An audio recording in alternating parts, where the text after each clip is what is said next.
Just a moment to update. All about the chat. Over to there. That's looking good. Social posts any moment, but for now, let's rush around and go do all of Zhao's friendship bingo as quickly as we bloomin' can. There's no time to waste. We need to add another friend to the bingo board. Only through unlocking friendship can we get all of Kiryu's bucket list done. Yo, these frames are sweet. How are they any different from the ones you already have? The difference is slight. But yeah, they are the same style. I guess I like to stick to a type. I've got around 20 pairs of these same glasses back home. You go all in, don't you? But I understand why you'd stick with what's familiar. Right? I knew you'd get me. Things are going well. Autism coding. I found one item of outfit that works. I'm going to stick to it forever. It's the only item I will now use. Never a truer experience was had. It's what, a 4x4? I think it's a 4x4 grid on this. So yeah, 16 little friendship points for Zhao. It's not gonna take us long at all. Jump right in. Yeah, we're nearly level 40 with most of the team.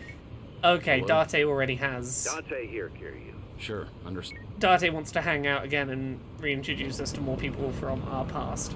We're not going to go there instantly. Date can wait for like 5 minutes while we befriend Zhao somewhat. Ever try pudding from a convenience store? Ugh, they're so rich and creamy these days. Coming from an experienced chef, I believe you. Actually, good food in general has gotten pretty easy to find. Means I better get my ass in the kitchen. Huh. That's a winning attitude. I just can't stand to lose. Hey, Tara, Thought it might just fellow be easier to citrus sell bitch, some how of you that doing? Store-bought pudding in the end. I doubt you'd end up doing that. I'll bet you'll whip up something from scratch that blows that other stuff out of the water. You know, that's what I like about you and Kasuga-kun. Sorry, what was that? Nothing. Just thinking about a recipe for some mind-blowing almond jelly. All right. Ooh. Yeah, I'm doing good, Tara. I have had a busy old tiring day today. I've had a day where I had like 3 projects today that I thought were finished last week, and then I got like, oh, just one more thing, emails about them. So like all these projects, I'm like, okay, that's done. I don't have to think about it anymore. Oh, just one more thing. Oh, just one more thing. And like 3 different projects all doing a just one more thing basically takes a I can start new things today kind of work day and turns it into oops, we're still finishing off last week. Alright, where are we heading? Where's the nearest one of these? Go do.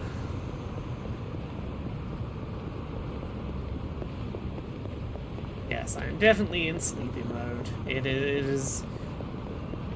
I'm still running on the tail end of last week's work, and therefore my brain has not quite settled into it. I feel like I'm dragging last week with me, like a little weight I've got to carry. Yeah, it's somewhere around here. Where is it? Here we go. Passing by this arcade always brings back And sour. walk away from the boss fight. Something bad happened here? One day, on a whim, I tried out this capsule machine selling pocket plants. Plans? Guess they'll turn anything into collectibles these days. Yeah, well, I ended up getting 5 of the 6 possible items, with no dupes, all in a row. I was on this winning streak, so I figured I'll pull again just to snag the whole Oh, collection. Zhao, It was like the last one was actively dodging. you've been pulled into In the end, I spent gacha. like 7,000 crap. yen. My arm was practically jelly from pulling that crank. Sounds like the machine got you good. But you know, when I finally scored that full set, it felt like the stars aligned. Must have been a big relief. What type of plant was in the last one? Just your everyday Japanese spruce. Huh. Congrats. Things are going well. This is why microtransactions are terrible. If Zhao can be hoodwinked in by a gacha machine, so can we all. Tara says, I suspect your season 11 goals in Dice Funk is to metagame so the train season happens. So, bit of insight. The way that we're currently recording the season with the 2 DMs is I've been listening to, like, rough edits of the dry episode before recording each wet episode. So, there'll be a point during the next wet arc where I will, mid-episode, go, hey, I heard from Dry Team that train season might be a thing. I get very vocally excited about train season being possible, and you're not wrong to suspect I might try and metagame towards train season happening. It's not in my character's control, but if I get any say in it, train season, there's no world in which we don't do Dice Funk train season. It would be very, very rude if Austin were to suggest train season and then not do train season. I think that would be rude. I hope he would not be rude enough to suggest that. Oh, it's this fucking fight. Can I do this fight? Let's try and take this one down, fight her out. Allow me.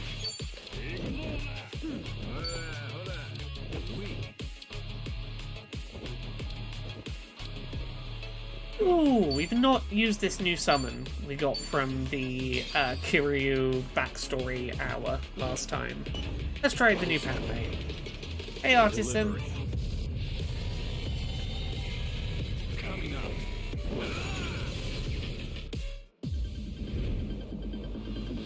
This is last stream's Cabaret Boys.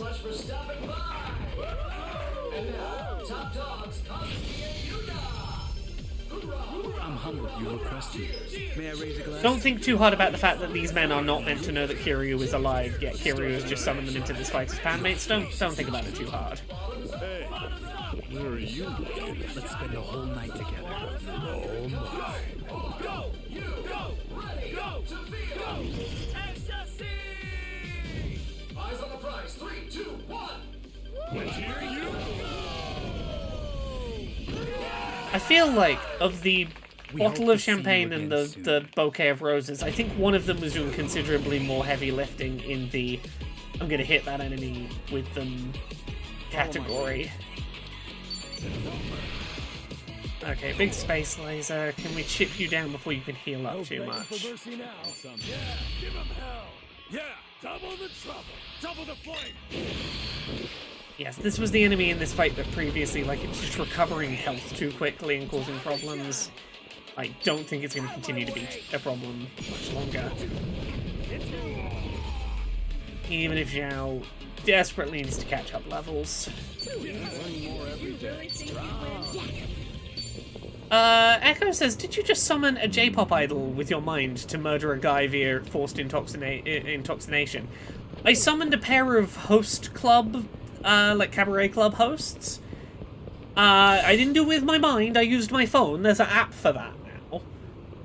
But yes, we did murder that guy via forced intoxication and a champagne bottle to the head, so...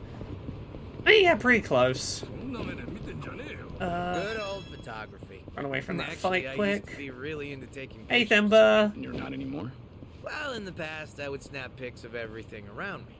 But one day, I realized I just couldn't find any more inspiration. Maybe I'd seen it all. There was this emptiness. Like I had already captured every corner of my own tiny world. But I was just a kid back then.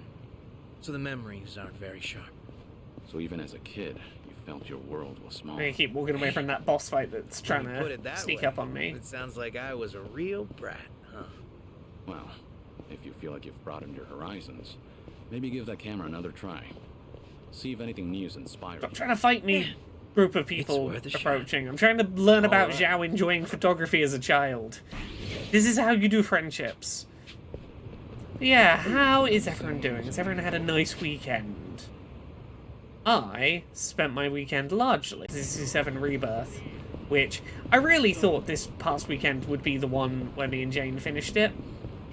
And then like a whole bunch more side quests opened up. And next weekend for sure. Next weekend for certain will be the one where we actually finish it. Cameras? Boy, that takes me back. You didn't know? They're pretty popular with the younger crowd lately. Is that right? Yeah, they like the analog thing. They think it's fun. They do? That's fun? You know how with instant cameras you don't know what you're getting right away? Apparently, it's fun waiting Yes, to see Echo, how it I turns heard out. you've People heard also real say good the things blurrier pictures about just look and feel better, your new too. job. It kind of feels inconvenient now. Congrats. Smartphones and all. Sounds like people are enjoying them anyhow. Yeah, well, not old guys like me who lived it the first time. Actually, it might be fun to take one for a spin. Want to try it sometime? Seriously? Be a waste of film if we don't use it all. Alright, then we'll use it all. Great idea, Yeah, Kiryu-san. Kiryu, take photos of You're on fucking picture duty, everyone. Nanchan. Hey, Echo says, my manager's exact words were, I didn't get a single criticism, you were everyone's favorite. Fuck yeah, you deserve to be told you're everyone's favorite. You should be everyone's favorite, you're There's a great. pretty rad pawn shop nearby. Always got a ton of great finds. Been a while since I stopped by. Maybe I'll go poke my head in. I didn't realize there was a pawn shop around here. Go figure, right? It was actually a hoarder's house originally. But once it got cleaned up, turns out it was full of treasures. I bought some of the bowls for my shop there. So, the bowls at your restaurant are secondhand? Yep, a total steal. Things are going well. Tara says, I just got to the Nibelheim region in 7 Rebirth. I think it will take a while. Look, I'm not gonna say anything tangibly spoilery, but I assumed Nibelheim would be near the end of that game. And then I completed the Nibelheim region. And then every single other region in the game was like, hey, you know how you 100%ed us already? Nah, just joking, there's new shit to do in every fucking region. Even before whatever else comes after Nibelheim. Everywhere's got new stuff to go back and do. I was like, oh, okay, cool. Thimba says, have you seen the latest Gamer Bros outrage? I've lost track at this point whether I've seen the most up-to-date one or not, but I did see one today that included a phrase, and I remembered this phrase. Quote, a jihad against boobs. That was a phrase I had to read today from an angry, whiny gamer think piece. That games journalists engaged in a jihad against boobs. A few days ago, some people are getting mad that Dragon's Dogma is discriminating against short dudes. Is it? In what way? I'm curious now. Right, how many more have we got to do here? Let's run around. We can knock out Zhao's friendship quest real quick.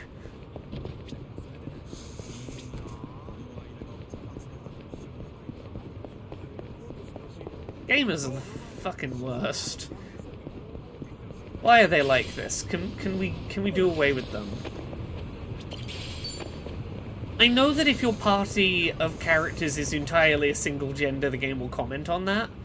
And that some very fragile heterosexuals who put, like, some straight men who only put the male party members in their Dragon's Dogma 2 party, there is a line of dialogue that implies, hey, are you doing this because you're gay and you enjoy the company of... You want to surround yourself with the men and no one else, huh?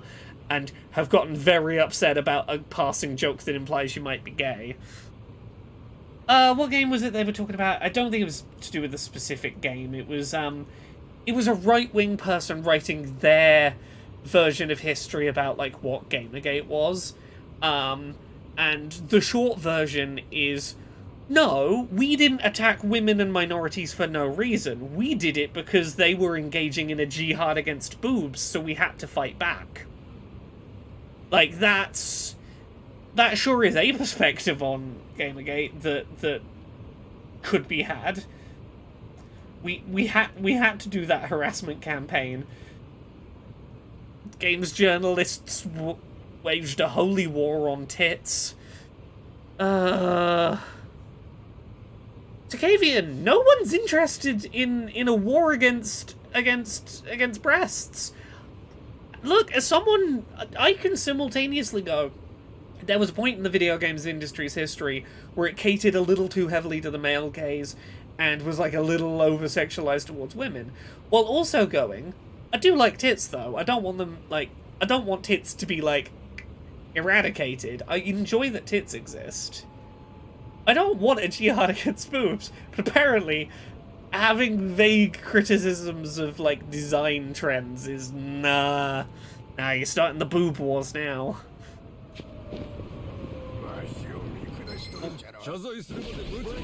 Oh, you're way underleveled for me. I will literally one-hit kill your whole party of characters. Why did you even try and attack us? Here we go. I like it when hot drink machines say stuff like, handle with care.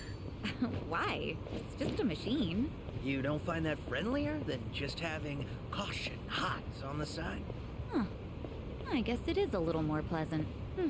You know, I think it's cute how it varies from machine to machine. Does it? I'm not sure I've ever noticed that. Huh. Wonder if there are any wacky ones out there. Like what? Maybe one that sounds like a... I guess is BRB gonna make boob Hey, war veteran Sunshine. pins? Please do. I would buy You one do in a Pretty girl heartbeat. coffee machine? This is like hella hot. No, how about a nerdy girl? Drinks may reach temperatures of 57 degrees Celsius. Ooh, what about a sexy hostess? Ready to turn up the heat? But hold on. Are all these coffee machines going to be cute girls? Hey, sure get me to buy a can. I hope I never get so lonely that I need coffee to keep me company. Only maybe, but at least bored. Yeah, so to Kavian's point, could we maybe use agreeing that a jihad against boobs would be bad as a basis for resolution? Nah, because here's the problem. Like, if you actually dig into, like, what they're saying, they view, okay, you know how sometimes you can now play a video game where occasionally there'll be a female character who has, like, proportions that a woman might look at and go, oh, that's my body type. That's an attainable representation of a woman right there. That's kind of cool.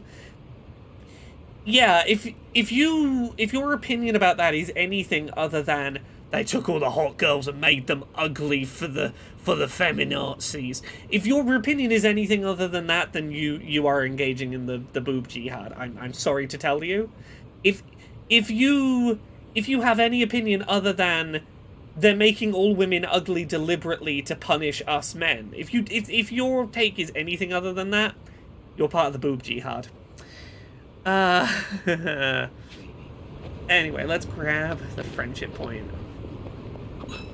Actually, it's unfair for me to say their point is about faces. Is about body types. It's specifically faces. Specifically, it's the whole fucking argument we saw with The Last of Us Part 2. It's Abby's face existed in that game, and therefore, you remember when we saw like screenshots of Abby and because it had leaked that she was going to kill a certain beloved male character, everyone decided she must be a trans woman / was ugly and blah blah blah. Yeah, all of it is like, why does Abby not look like usually insert JRPG woman? It's usually insert JRPG woman. And it's like, that's a woman with an ugly face. Her face isn't Lightning from Final Fantasy 13 proportions. She ugly. If it ain't Final Fantasy 13 Lightning, that's an ugly one, that. Yeah. A UFO or just a plane. Oh well. You disappointed? Well, yeah. Who wouldn't want to meet an alien? You have questions for them or something? Ooh. I'd ask something like, what are you into? Sounds like you're on a Aliens, blind what are you date. into? Damn, Kiryu-san. You always know just what to say. But I guess those questions should be prepped in advance. Interstellar. Ooh, but I will give that game a look shortly. Definitely not something you'd find on my bucket list. Humor me a little. What would you ask an alien? Chat, what would you ask an alien? How about, what do you do Can on you your do better days than off? Kiryu, and Guess it what do really you is a what do you blind do date. on your days off? All right.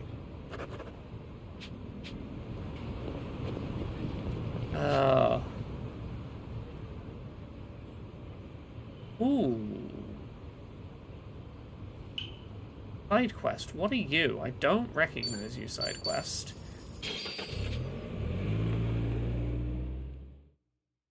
Let's go find out what this side quest is. Would you like dinner, or a bath, or me? Do wives really say that? No. Never. Well, Well, Namba, I thought you were asking me all those Such a questions. staple of fiction, though. Surely someone must have said it at least once. See? You understand, Kiryu-san. Let's suppose we leave the or me out of it. Meal or bath? Which do you go for first? That's all I was curious about anyway. I wasn't trying to be chauvinistic. I'm not sure then. I think I'd want to get clean first. What do you believe think life I'd go is? with What dinner. is alive? Empty stomachs? That's a hell of a Distracting. quest. That's a sounds neat like a question bonus for split. aliens. Kiryu-san. What's the alien's favorite food? I don't know if you have a reference point for it. I'd have the bath first. Be relaxed when I Bath eat. first. I need to watch the day off of myself before I settle down. Actually, no, because I asked the alien if they want to fuck. Kiryu-san. If they pass the, what is it called? The Harkness test, are they of consenting age for their species? Can you communicate with them to establish consent? There's the list of how fuckable is that alien. Can you fuck that alien? Let me find the Harkness test. It is a thing that came out of fucking Torchwood, I think. What is the set of questions for, hypothetically, can I fuck this fictional non-human creature? Let's find the list. Does it have human intelligence or greater? Can it talk or otherwise communicate with language? Is it of sexual maturity for its species? I mean, yeah, that's if it can do those, you could probably ask, can I fuck you, alien creature? Yeah. That's about it. So as long as how you those feel, seem huh? to have been met, How yeah, about go you, ahead and Val? ask if they want to Dinner. fuck. that way I can wash off any oil splatters and junk in the bath later. Oh, interesting. You're thinking from the cook's point of view. Oh, well. Also, I've just realised Sayako isn't out with us, but she's still So part of the you conversation. do want some little I was looking submissive for where housewife. she was to watch her If mouth you movements. Like, I'll ask it to you. That would be Sayako's just talking to us from the void.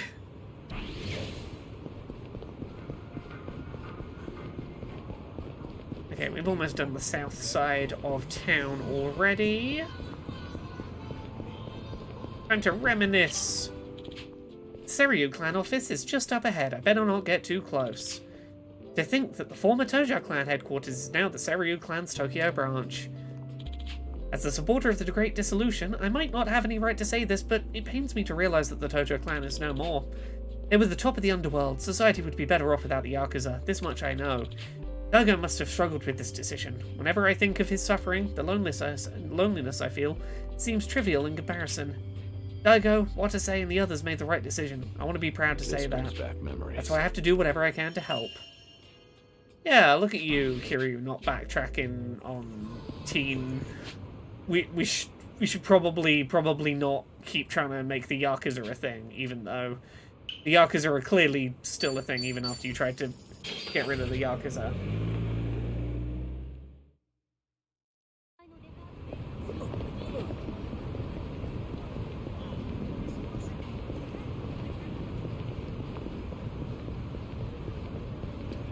Yeah, I think if I was going to ask an alien species a question, I would love to know whether they sense with the same set of senses that we do. Because I know senses are like a really abstract thing to talk about.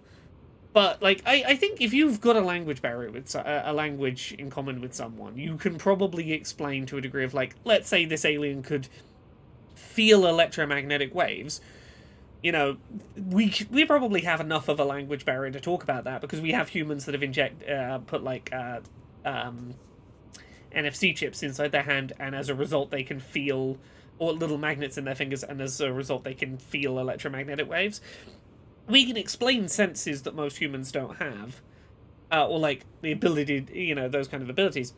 I would love to get into conversations of, is your fundamental perception of reality based on things we are unaware of? There's a sharpness to your fighting style, Zhao. Your strike is like the flick of a wrist. You think so? Oh, big honor coming from you, Kiryu-san. Oh, Terra, all my I'll hard get work into that paid in a off? second. Have you been doing some kind of specialized training? Nope, just draining water from noodles. That's it. That's it. Draining ramen noodles takes a bit of finesse, believe it or not. The goal is to make quick reflexive movements, and as few moves as possible. Too much waving your arms around screws with the noodle's delicate texture, and a snap of your wrist is key. So I guess it showed up in my fighting, too.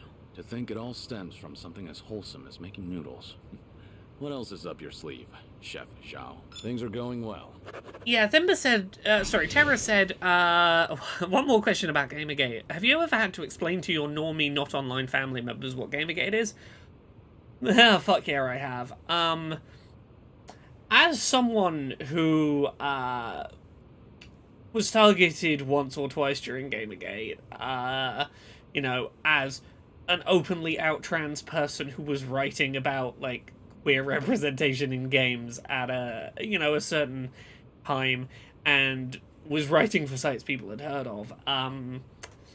Yeah, when I got doxxed, I had to explain to, like, I had to have a conversation with my parents once about their online social media, like, safety, and about, like, them not revealing their own personal information online because of their proximity to me, that someone might try and get information about me out of them through public social media profiles, and having to have the conversation of, why would I be worried about people trying to harass me so much that they would go via family members? Cool, let me explain to you what the fuck Gamergate is, and why the fuck there are pockets of angry internet people that, you know, have an unreasonable level of vitriol toward me, so that I can get to the point of explaining, yeah, they might try and use you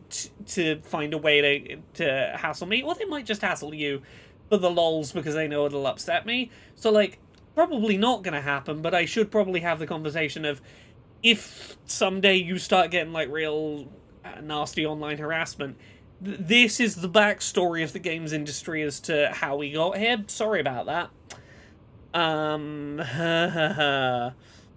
It was a whole lot. It's a whole lot when you have to have conversations about, like, how easy it is for people to work out where you are from a photo, have those conversations with your parents because of their proximity to, like, their familial proximity to you. It's weird to have to explain, like, yeah, no, a few people said, like, maybe we could represent women better in video games, and the whole right-wing political sphere fucking imploded and radicalized around that. Oh, how fun it is. How fun it all is. Let's continue befriending Zhao. We can do that. That's fun. There we go.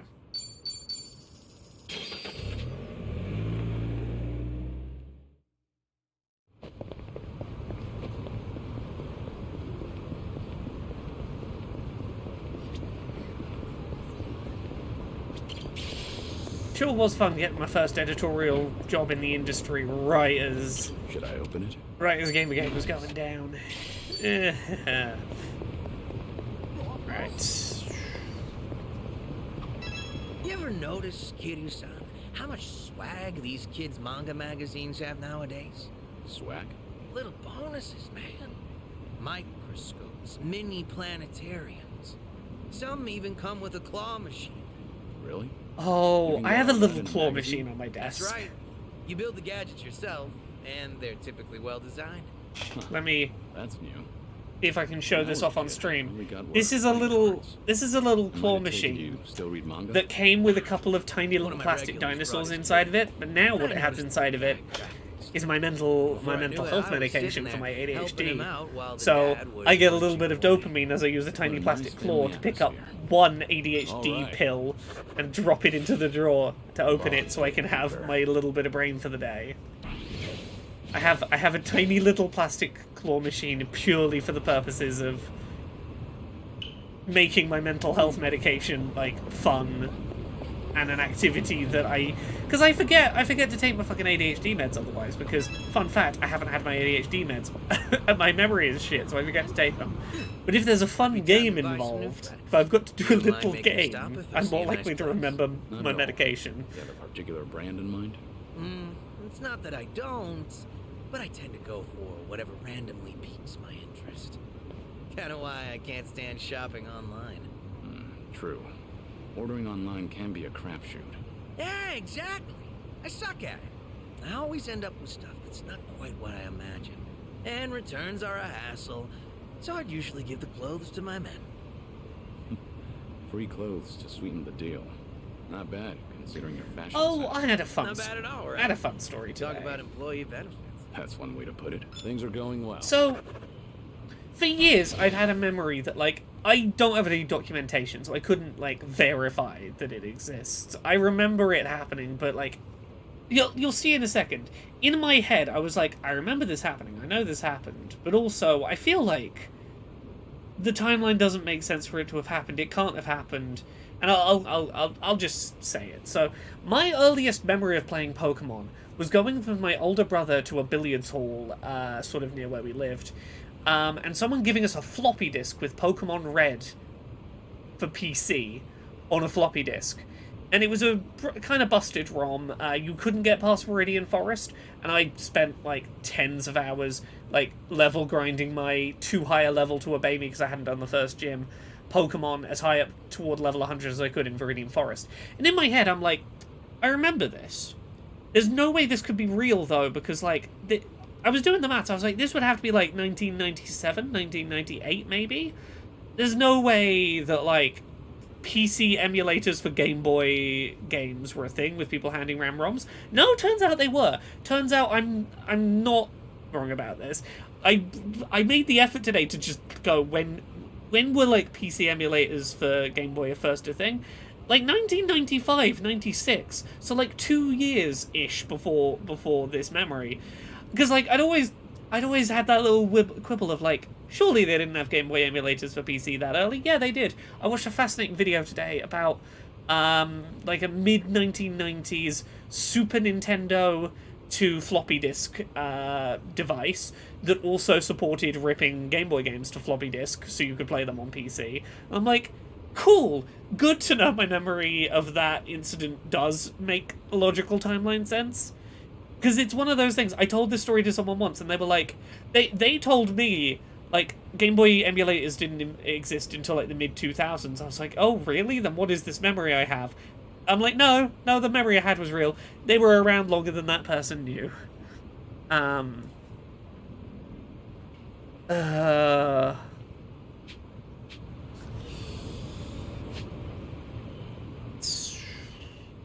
Yeah, let's grab this top row of them real quick.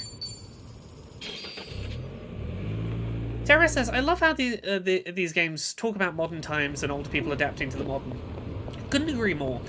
I've said this before. One of my favourite things about the more recent Yakuza games, or Like a Dragon games, is specifically, we've got an older cast of characters who are, for the most part, like, at least in their, like, 40s through to, like, late 50s, in a modern setting, having very reasonable conversations that feel like they are adults having conversations. There's not enough of that generally in games. You're shitting me. Something up? There's this wok made by a famous craftsman that just got released today. I wanted to try it out, so it was really like, I feel like Zhao might be the They were youngest limited person we've got in the party quantities. right They've now. all How been old is snatched up Zhao? already. Guess it was in high demand. Well, yeah, they're popular. But I bet it's only sold out because of scalpers. Scalpers. Yeah. They buy up all the good He's around shit that 30. was Okay, yeah. auctioned He's at if he's in his prices. 20s, it would have to be very late 20s. So they're opportunists. Bastards aren't even gonna use what they bought. Really pisses me off. If I ever find one in person, I'm gonna deep fry their ass.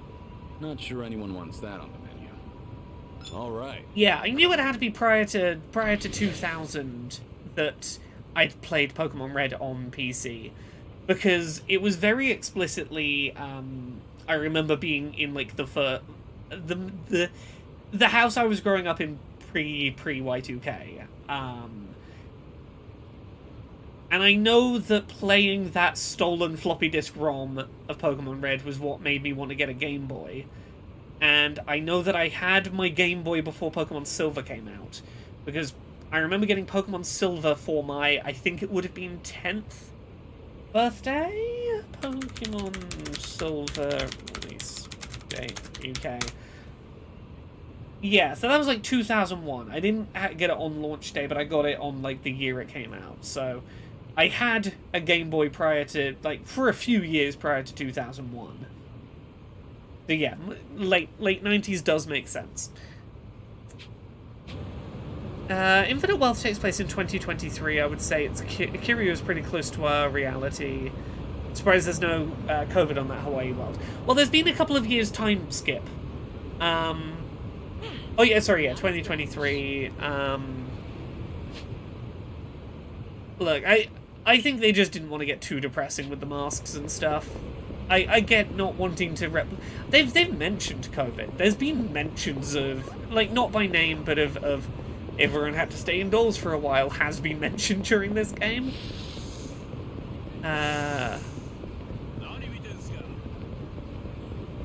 Oh, I need to do a playthrough at some point of one of the weird fake Pokemon games I got as a kid.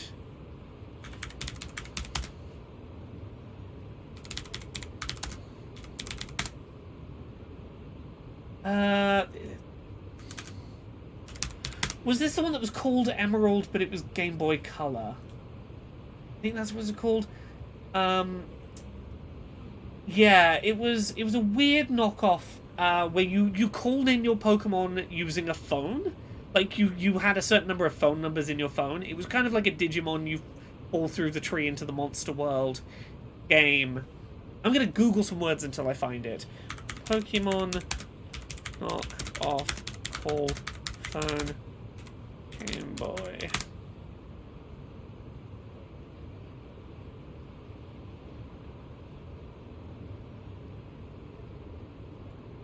Okay, it's an English patch of a game called Telefang.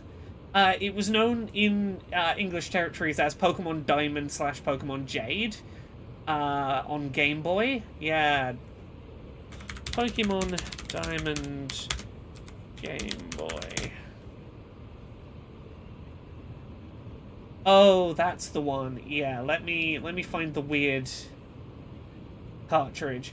I want to do a playthrough on stream of this at some point. It was a weird fucking game, yeah. It was a knockoff, like, bad English translation of a game called Telefang with a Pokemon label on the sticker. Twitch Plays Pokemon featured Telefang once. Nice. I've been getting Japanese adverts occasionally, or occasionally Russian. I've been getting foreign YouTube ads. It's been interesting. I don't know what sparked it recently. Charming Hasaku face? What are you muttering to your phone about? Oh, it's a crossword. Oh, no! Stop attacking! I'm trying to hear about Zhao and his crossword. Was that even worth your time attacking me? Cool. Charming Hasaku face? What are you muttering to your phone about? Oh, it's a crossword app. Forgot the deadline for the sweepstakes was coming up. First magazines and newspapers. Now there are crossword apps? They're pretty fun. Educational, too. What's the prize if you win? Let's see, a year's supply of Oh. bean sprouts. I doubt those sprouts could last a whole year. Yeah, no way. So if I win, I'll have to hold a bean sprout bonanza at my restaurant. And I'm sure I can rely on old Kiryu-san to help finish them off. They have given away something more useless. Things are going well. So the other thing I kind of want to play on stream at some point is, I don't know how many of you know, there are kind of official ish ports of Pokemon to the NES. And this is not like playing the Game Boy ROM through like the Super Game Boy player or whatever. This is native original NES versions of Pokemon. They are broken in a lot of ways, with a lot of concessions made, but they functionally exist, and I'm fascinated by them. I don't know what it is about them that I find so engaging, but I have a real soft spot for them. These weird NES versions of Pokemon.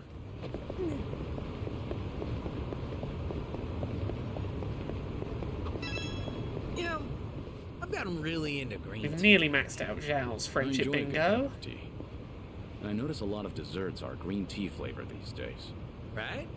But I'm in it for the process, not so much the flavor.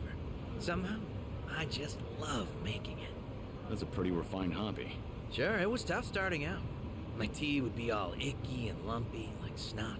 Now I make a mean cup of matcha. Creamy, foamy goodness. You see, initially I just wanted something to go with my tea cakes. But these days, all I really care about is the arts of tea and honing my brewing technique. Sounds like the journey replaced the destination. But isn't that how it goes? All right. Interesting. Sorry, I'm just reading. You've really gotten to know them. According to GamesIndustry.biz's head Chris Ring, who was at GDC last week and has been reporting on conversations about like the state of the industry as he's hearing it from GDC. His opinion post GDC is Xbox is in real trouble as a hardware manufacturer. I heard it from a very prominent company and a couple of companies not so prominent. Xbox's performance in Europe has completely flatlined. It seems like Xbox is intending to, at some point, eventually bring all of their games to PlayStation and Nintendo. Xbox has reportedly weighed up the idea of releasing Gears of War, Flight Sim, and the next Doom game, Starfield, and Indiana Jones for rival consoles.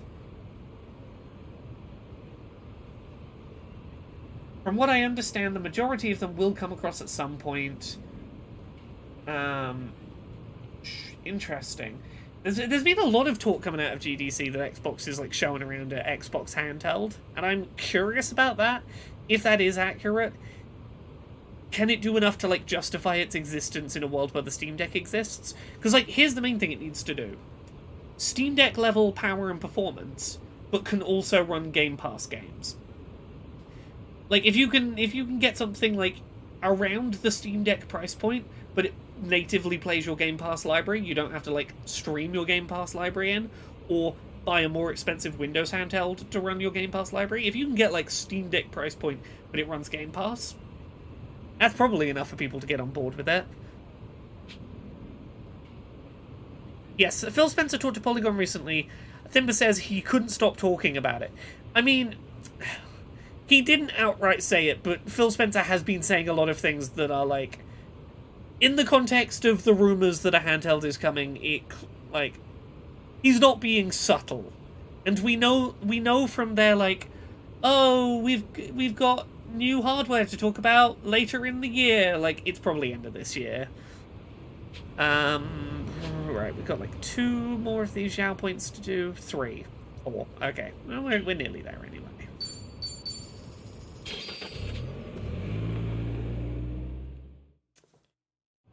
Is he? Well then, you keep your secrets. I'll be honest. It's always an interesting thing when you've heard things but can't say much. But I see you, Izzy. You keep your secrets. Your underwater nat 20s, your secrets. There we go. Oh, there's tough enemies around here. No, don't want to fight you. Just want to find Zhao's thing. Hey, check it out. 4-leaf clover. Oh, nice find. Are you gonna hang on to it? It's a nice thought. But I'll pass. Life's been good to me these days. Hanging out with pals, running my own restaurant. I feel like someone else might need these lucky leaves more than me right now. That's very compassionate. To tell the truth, I just don't want to get my hands dirty. They're high maintenance. Things are going well. We have almost friendship to this man. Our bond's getting deeper. Oh, he's gonna be our bestie before you know it. Where are the last ones? There's one over here. Actually, let's go get the one up here. Get the other one on the way back.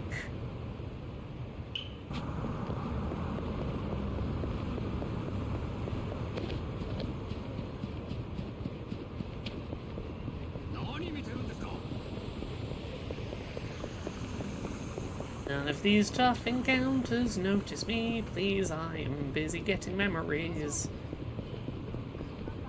There we go. This truck sells vegetables. Yeah, they do. I buy them here often, actually. Trust me, they are top-tier veggies. So, they're fresh? That's part of it. For example, check out Hey, these Dandelion.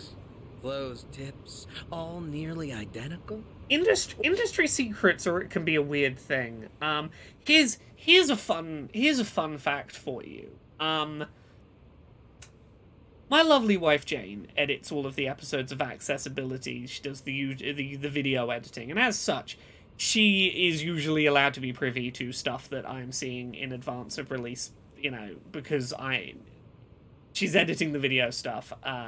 Usually there is a degree of that being covered by NDAs.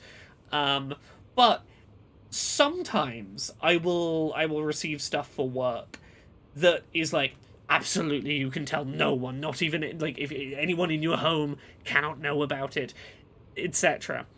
And I'm not going to mention which console maker, but one of the console makers who has previously sent me hardware in the past, and more than one of them have done that, so you can't rule it down, their guidelines were pretty fucking hilarious for someone who works from home to receive, because they were like, when the device arrives, it will arrive and you will need to, like, sign for it with ID and, like, multiple forms of verification, and we're tracking it, like, to the minute, so you can see exactly where it is on the way, and all this stuff, and you've, like, got to verify your identity and all this when you get there. Then, once you've got the parcel, no one in your living space, no one who is not you can know about it. If you share a home with people and you're working from home, because, you know, maybe this was a point where working from home was pretty common everywhere, no one else in your household can know. No one can know. Keep it a secret. You cannot tell anyone you live with what has arrived for you. And it's like, oh, okay. Okay. There were consoles in the past I heard stories of, you have to keep it locked in a locked box when not in use at your property. That locked box has to be chained to something. We could pop by at any time to check that it is, if not in use, in the locked box chained to something. Like, pre-release consoles are fucking wild in some of the stuff they will say about, like, the degree of secrecy you have to have beyond what it could reasonably be expected, one would say. Or see, the Daikon are hefty but don't have too many pores. Stuff like that. I get it. Makes sense you'd notice that as a chef. I admit, I meticulously evaluate all my produce, but they're used to me here. I bet any shop would feel honored to serve such a passionate customer. That's not sarcasm, is it? All right. And, like, look, I get that those kind of I've really warnings gotten to in know them. NDAs are not intended for my situation, where it's like, yeah, I have my good, loving, trusting wife who, if she, you know, saw a bit of a game I was playing pre-release, would be like, I understand you're under embargo, lips fucking sealed, whatnot. Because, like, those provisions 100% exist in NDAs for... You know when the GTA 6 trailer recently leaked, like, 48 hours before it was meant to be posted? Because, like, the son of someone on the dev team just, like, uploaded a video of it? That's what those provisions exist for, is, like, you've got, like, a 13-year-old living in your house who goes, oh, I could take a video of that game that my relative is playing for work and show it to all the kids at school, and then suddenly it's on 4chan, and then suddenly it's been leaked for everyone. Like, I get it, but it is kind of funny sometimes. I actually slept well last night. Izzy's office is our living room. I'm sure I've technically seen stuff I wasn't meant to. I mean, yeah, in a work from home scenario, like, my office shares a wall with, like, me and Jane's bedroom. So, like, if Jane was, like, just quietly sat in bed and I was still working, if she listened hard enough, she could probably hear, like, ooh, that sounds like a first-person shooter. Ooh. So Decavian says, sorry, I had to take 10 minutes to answer the door. I had to lock something in a box and chain it to the wall before answering. No, after answering. You answer the door, take the box, put it in the lock box, chain it up. Oh, hey, I need to stop off for some cleaning supplies at the drugstore. Spring cleaning or something? No, I own a restaurant, remember? The floor tends to get pretty slippery. Right. Ramen shops and places like that do tend to get fairly messy. It's actually a huge pet peeve of mine. One time I was crossing the floor, both hands gripping full plates. I nearly ate shit, but I pulled off a triple axel and managed to save the meal by the skin of my teeth. Ever since then, it's been my mission to keep the floors of my shop squeaky clean. No way I'm wasting precious food over something dumb like dripping up. Never would have guessed you'd be the one to slip up. But if it results in a cleaner floor, then I suppose all's well that ends well. Not to mention, I'd love to see you do your acrobatics in a restaurant. Things are going well. Yeah, in terms of stuff that, like, I have to be, Bond's like, getting deeper. actually secret about, even within, like, a home that's just me and my wife, is usually when I do mock review stuff. Because sometimes it'll be like, yeah, no, this is a game that's, like, literally, like, 2 years from being released. Literally no one but you can see it. Here's scrolling bars across the screen that have your name on them at every few seconds.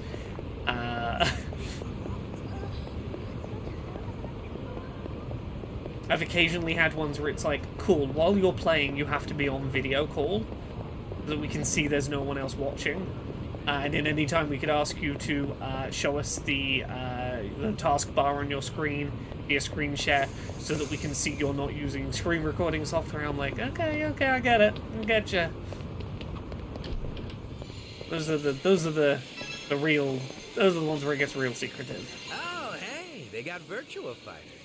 You're into fighting games, Zhao? Sure, I played the crap out of Virtua Fighter back in the day. Yeah? Must have been a big shot at your local arcade, huh? Not at all, honestly. I spent all my time playing it on the Dreamcast. And I got used to that controller. But arcade sticks are a whole different beast. So I always lost. I was kicking myself for not buying the arcade stick along with the game. Ever since then, you won't catch me dead without my tools and weapons. I'm so ready. Seems life has a funny way of teaching us lessons. All right. Oh, Izzy, I used to have similar things. My memory of, like, bouncing DVD watermark text things was the brief period of time where I was doing, like, anime DVD reviews for a website. Getting, like, press screeners of anime films that just had my name bouncing over the film, the entire film. Hooray! Friends forever with Zhao. Say, Kiryu-san, you up for a trip to the arcade? An arcade? Sure. You have something in mind? Not in particular. I just got the urge to play a few games with you, that's all. Out of nowhere,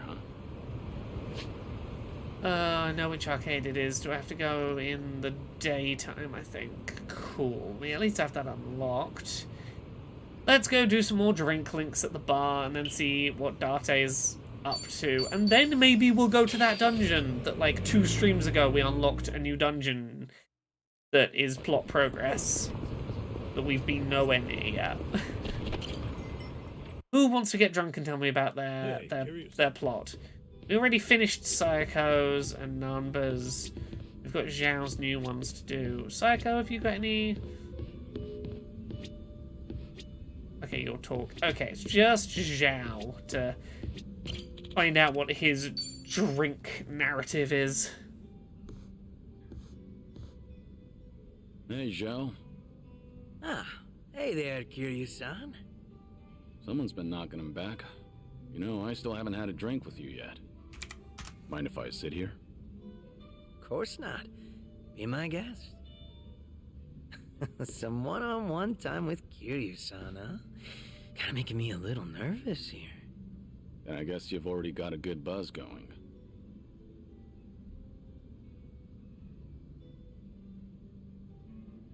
Been a while since you stepped down as a leader of the Liu Meng, hasn't it? Yep. I'm just a regular old civilian. Trying to be one at least. Right. I imagine other people might not see it that way. It's been a solid 15 years since you quit the business, right? But people still call you Kiryu-san. The fourth chairman and the Dragon of Dojima. Yeah. There's no running from your past. Guess we're both struggling on that front. But at least I've got it a bit easier than you. My name's only good round here in Ijincho. Do you ever regret giving it all up? Your father passed you the mantle, right? Well, Liumang was tearing itself apart from the inside out back then. Thanks to Ryo Aoki and the Omi Alliance. A good lot of them stabbed me in the back. Some of the old heads included. We had no choice but to rebuild from the ground up. Obviously, somebody has to take responsibility for all that. And, well, who else better than the guy up top? Since Komijo was literally going up in smoke too, Ijincho's entire gray zone was in danger. Having Sun-hee take the wheel was the best choice, so no. I don't regret my decision. I see.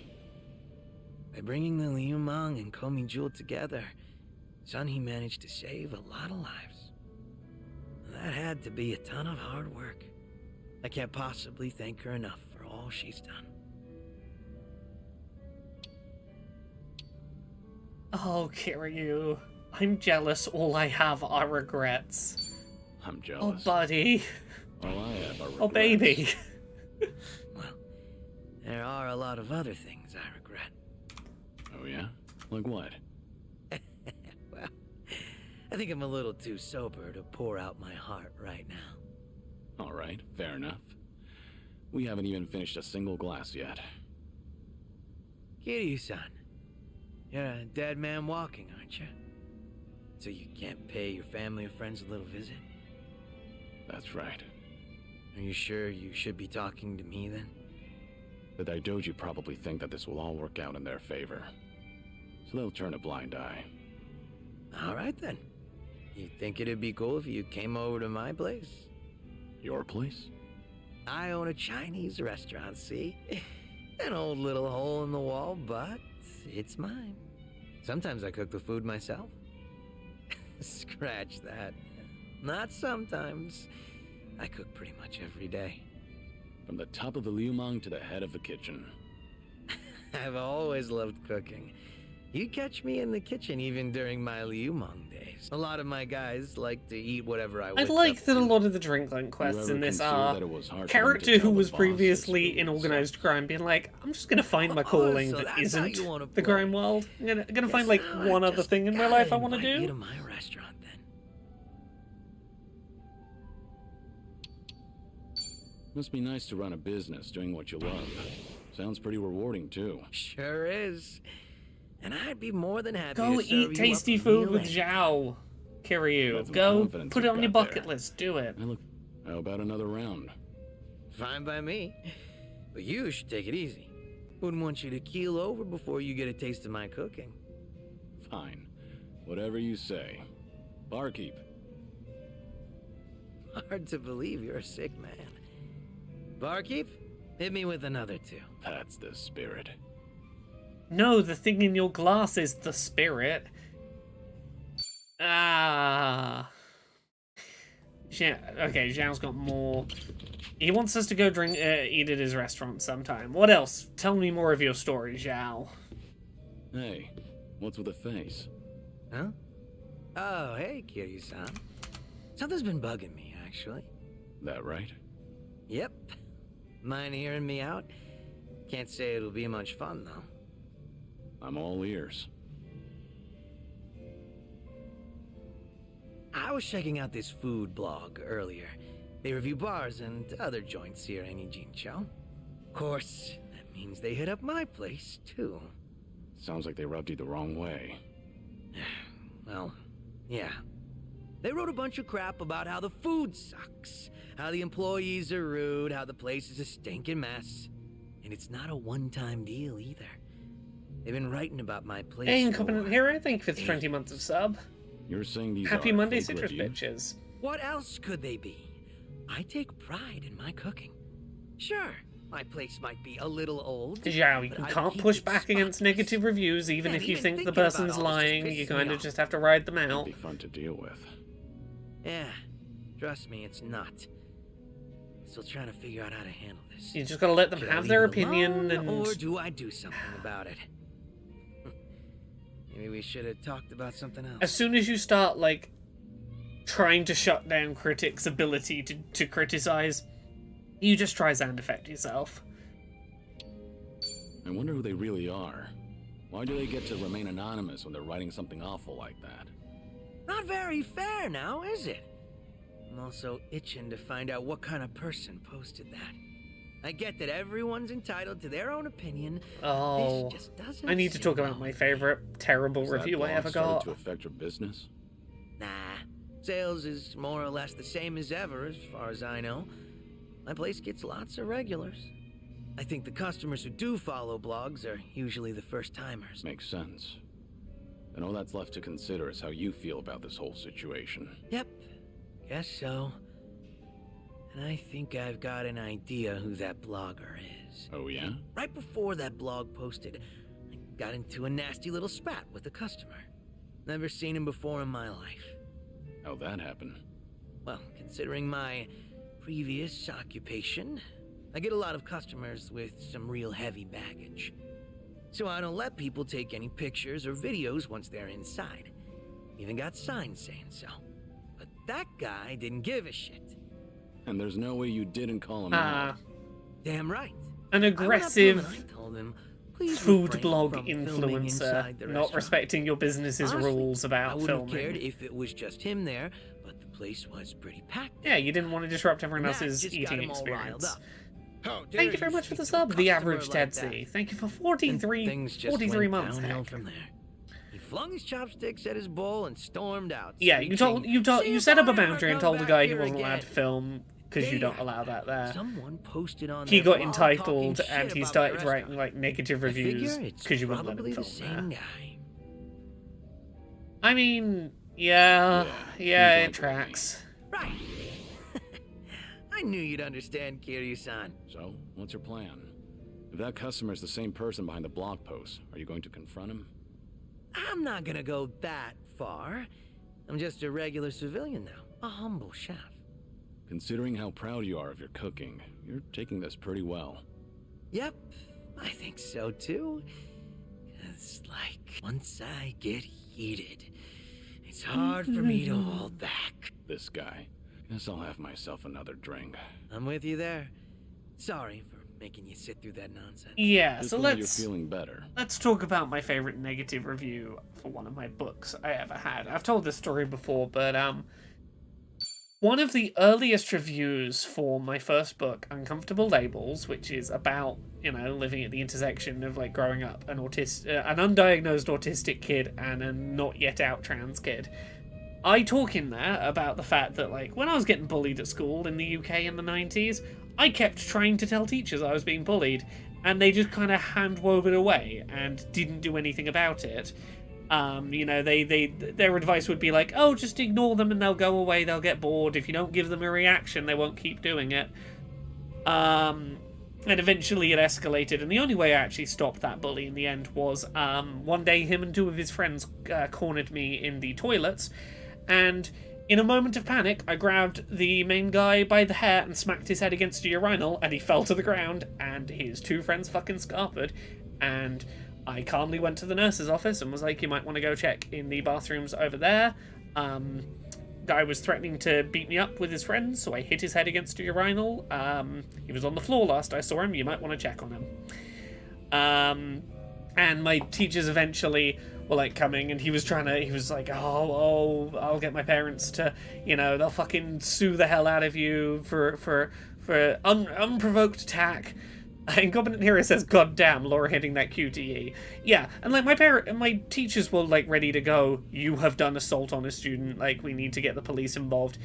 And this is a slightly inconsequential story, but we'll get back to the 1-star review story in a minute. But I went into my bag and I pulled out a notebook in which I had been keeping meticulous notes, because I'm autistic, of every time I got bullied, like date and time and incident and what occurred and who I could remember that was around that might have seen it, which teacher I went and told about it, what their response was, incident by incident over like 9 months. And I put that on the table and was like, here is a 9-month record of all the times that I got harassed and bullied and threatened and came to the authority figure adults in the vicinity for help, and they did nothing to help me. I was fearing for my safety and I lashed out today, but you could have stopped this at any time. And that definitely fucking helped my case. But point being, I'm telling this story about like being bullied for being an autistic trans kid, even if they didn't know that's what it was. They just knew I was effeminate and weird. And teachers did fucking nothing to help. And I got this 1-star review, and it was one of the first reviews on Amazon for Uncomfortable Labels, and it was something like, this book is completely unrealistic. The idea that teachers would ignore a child being bullied and not do anything about it is completely unrealistic. I'm a teacher, and if someone came and told me they were being bullied, I'd have put a stop to it. I stopped reading the book once I reached this point because it's completely unbelievable that teachers would not step in and prevent bullying of a child. So yeah, that is my favorite 1-star review I've ever had for one of my books, is your lived experience of being bullied and like adults in the UK education system not doing anything to protect you. Unrealistic, 1 out of 5. And that review still makes me laugh to this day. It amuses me greatly. Anyway, Zhao's got more drink clink. Let's go to those. Right, unrealistic, as if it's fiction, right? That price for your restaurant? Not this time.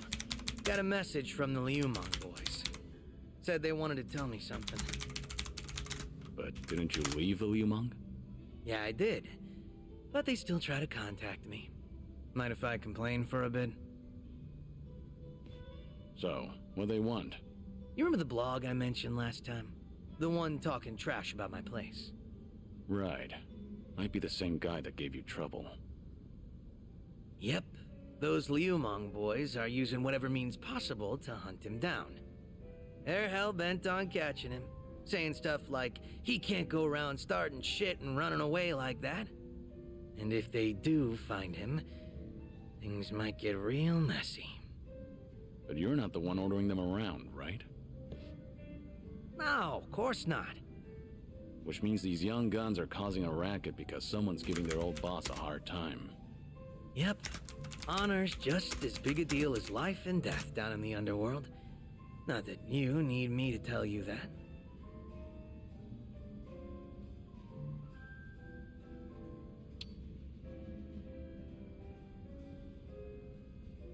Maybe you should try stopping them? That blogger's just an ordinary civilian, right? As ordinary as they come. I hate that I still have to step in at all, though. So, how many of these guys are we talking about? A lot of them, but probably no more than 50. That's still no joke. But there's only 4 guys at the core of the whole shebang. They used to hang around me back when I was the leader, called themselves the 4 Beasts. What is this drink link about? Zhao runs a restaurant. Recently, a video vlogger, food critic came into his restaurant. He politely was like, "Hey, we have signs up, like, we don't allow filming in here because, like, you know, we like our people coming here to eat to be able to like just relax and eat and not like worry that they're being filmed." And the guy left and like went and wrote a bunch of like lying 1-star reviews about Zhao's restaurant.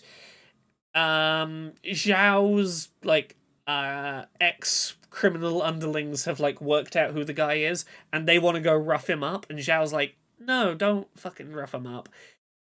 Whether I think he's lying or not, like, he's entitled to his opinion, and the worst press we could get is if we went and fucking roughed him up for saying his opinion about our restaurant. Sort of like your personal guard. They were kind of adorable in a way, but feisty. Got a tendency to take things a little too far.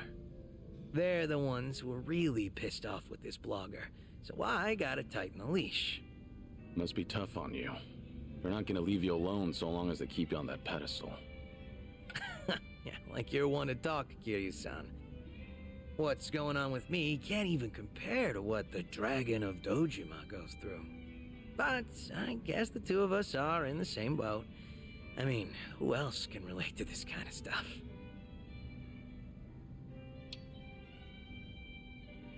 No wonder I like drinking with you. We can both complain about the same things. Guess the two of us make a perfect match. Best we stay on each other's good side then. We're doing well so far. But seriously, Kiryu-san, you always look like you're trying to shoulder everything yourself. Hell, you even were quick to accept the fact that your time's been cut short. Not really. I've spent plenty of time thinking about it. You don't gotta lie down and take it. You could still try to fight back, you know. Survive. Looks to me like you're putting on an act. Because you're supposed to be a legend. Don't Where's call this coming Kiryu out from? like this. Just something that's been on my mind. We've gotten pretty chummy, haven't we? Close enough for me to air out all my stupid complaints to you. Figured I could come out and say it by now. Or, did I cross the line there? You're Oh. fine. I'll keep that in mind. After Be all, it's open good both advice from a ways, good drinking buddy. Kiryu. Help this be a back and forth. Awesome. Made all these drinks worth it. Okay, I think that's probably us done with Zhao's drink link Didn't for think now. the drinks would hit so hard today. Cool. Double check. Yeah, he's just gonna say talk now. Cool, let's head back to Date for a little bit more.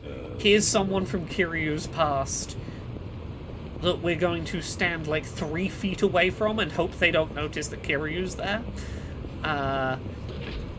Who from Kiryu's past are we hanging out with I assume today, you're- Date? Let's go. I'm prepared. Good. As it happens, there are a few familiar faces visiting Eugene Show at the moment.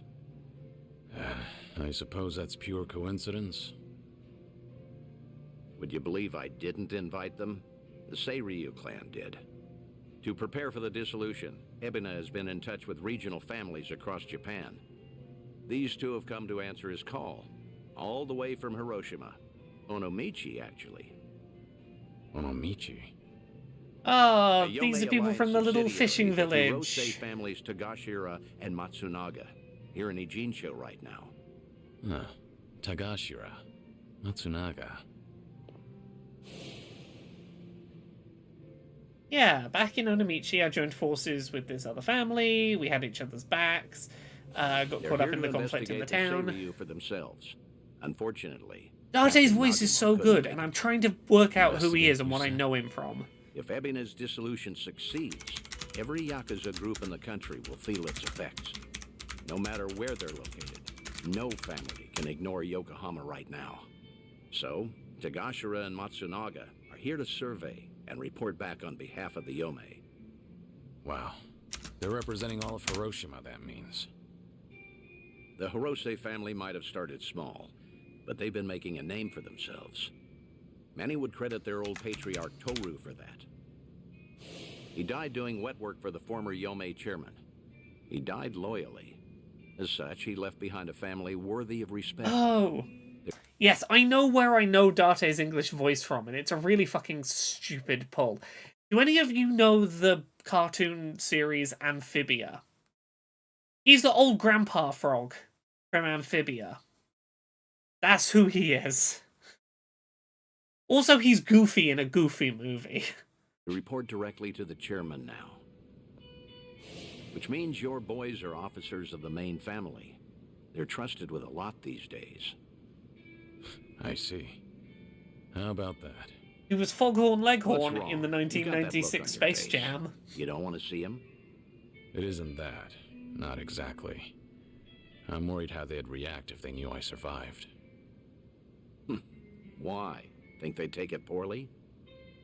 The Hirose family was small, but they were as tight-knit as any family I've seen. Oh, Amphibia's As soon as I great. entered their lives, that all changed. It's one of that like Steven Universe, Infinity Train, Owl House era of like 2010s Cartoon Network animation. Is it more of a UK thing? No, I think it was a Cartoon Network one. It was a thing that was at the same sort of era as like Steven Universe and Owl House being popular, but it kind of got overshadowed by the both of them. Again, yeah. Let me find. Basically, girl and her friends open a box, get transported to a magical world, gotta find the way home, she's separated from her friends. She's now living with a family of magic frogs. Adventures occur. It starts as like silly, light-hearted, like episode of the week format, and then bigger plot emerges, and it gets quite dramatic, but yeah. Amphibia is a good one if you enjoy like your Steven Universe, your Owl House, your Infinity Train-esque animated stuff. Hirose's death was a direct consequence of that. If I'd never set foot in Hiroshima, Tagashira and the others might still have their boss. Kiryu, sounds like you're having regrets and blaming yourself for only the negatives you impact on people yet again. How could I ever show my face to them again? Who said you'd show Yeah, your face? it was that sort of season one is fun, silly Just like stories, with Kazuki then and get everyone. serious. It was that era. Hear Tagashira himself say what they think of you. Honestly, you should get how this works by now. Maybe so. Remember, Hiroshima is part of your legacy. The last heroic stand of Kazuma Kiryu. Tagashira and Matsunaga saw history made there. Don't you find the prospect intriguing? Hearing their thoughts on your final moments? Oh, it's Disney That's a sad Channel, way not of Cartoon putting it. Network. My You apologies. make it sound like I'm some voyeur. Either way, the timing of their Ijincho trip is perfect for us. Kiryu, find Don't out how your question old friends are serendipity. doing, even if you hide behind a They're door like a drinking at bar weirdo nearby again. right now. Let's not miss them. Don't miss the opportunity to find out if your old friends are doing alright. Get some closure, Kiryu. See them there, Kiryu? Those are your boys. Yeah. It's like they haven't changed at all. Same as when we met. Well, not completely. It's strange seeing them with subordinates of their own. Yeah, no way they'll spot you all the way over here. For shit's sake. How long they gonna make us wait? Came all the way to Yokohama for this? They're treating us like dirt here. Supposed to be honored guests. Seiryu hospitality, my ass. We're Hiroshiman dignitaries for crying out loud. Doesn't seem like they're in a good mood. Are they that pissed off that a girl hasn't sat down with them yet? Really? Not sure. Hard to tell from just eavesdropping. Right then. I'll take it from here. Let's get a better look at these big shots, huh? Date-san, what are you doing? The Daidoji faction doesn't own me, in case you've forgotten. I can say hi to whomever I want. Date-san! Damn it. And just who might you be? Tokyo Metropolitan Detective Makoto Date. Are you two familiar with me? We look like guys with lots of cop friends. Go polish your badge. Should warn you, these two pups ain't housebroken. Any closer and they might bite you. Hey, calm down. There's no need to be a prick. The hell? You got your head screwed on wrong? Or you just want to die, old man? Whoa, hold a second, Tagashira. Tokyo detective named Date, he said. Kiryu Aniki had a buddy called that, right? Huh? Now that you mention it. Wait, so then what's he doing here? You're Hirose, Tagashira and Matsunaga, correct? Be happy to buy you boys a drink. I'm off duty, not looking to bust anyone. Just want some company. Same as you two, from what I can see. Yeah, well, the girls here ain't exactly swarming us. You sure about this, Aniki? I mean, knocking him back with the fuzz? You heard him. Man's off duty right now. We're just three assholes, no titles and nothing. This way, we never drank with the enemy team. Yeah, that's what you're saying, right, Dante-san? Yeah, couldn't have said it better myself. Well, all right then. Matsunaga Aniki says you can buy his drinks. You can buy his drinks. Sorry to interrupt for a second. I've had a thing happen today where I think I've hit the point where I need to start writing my next book.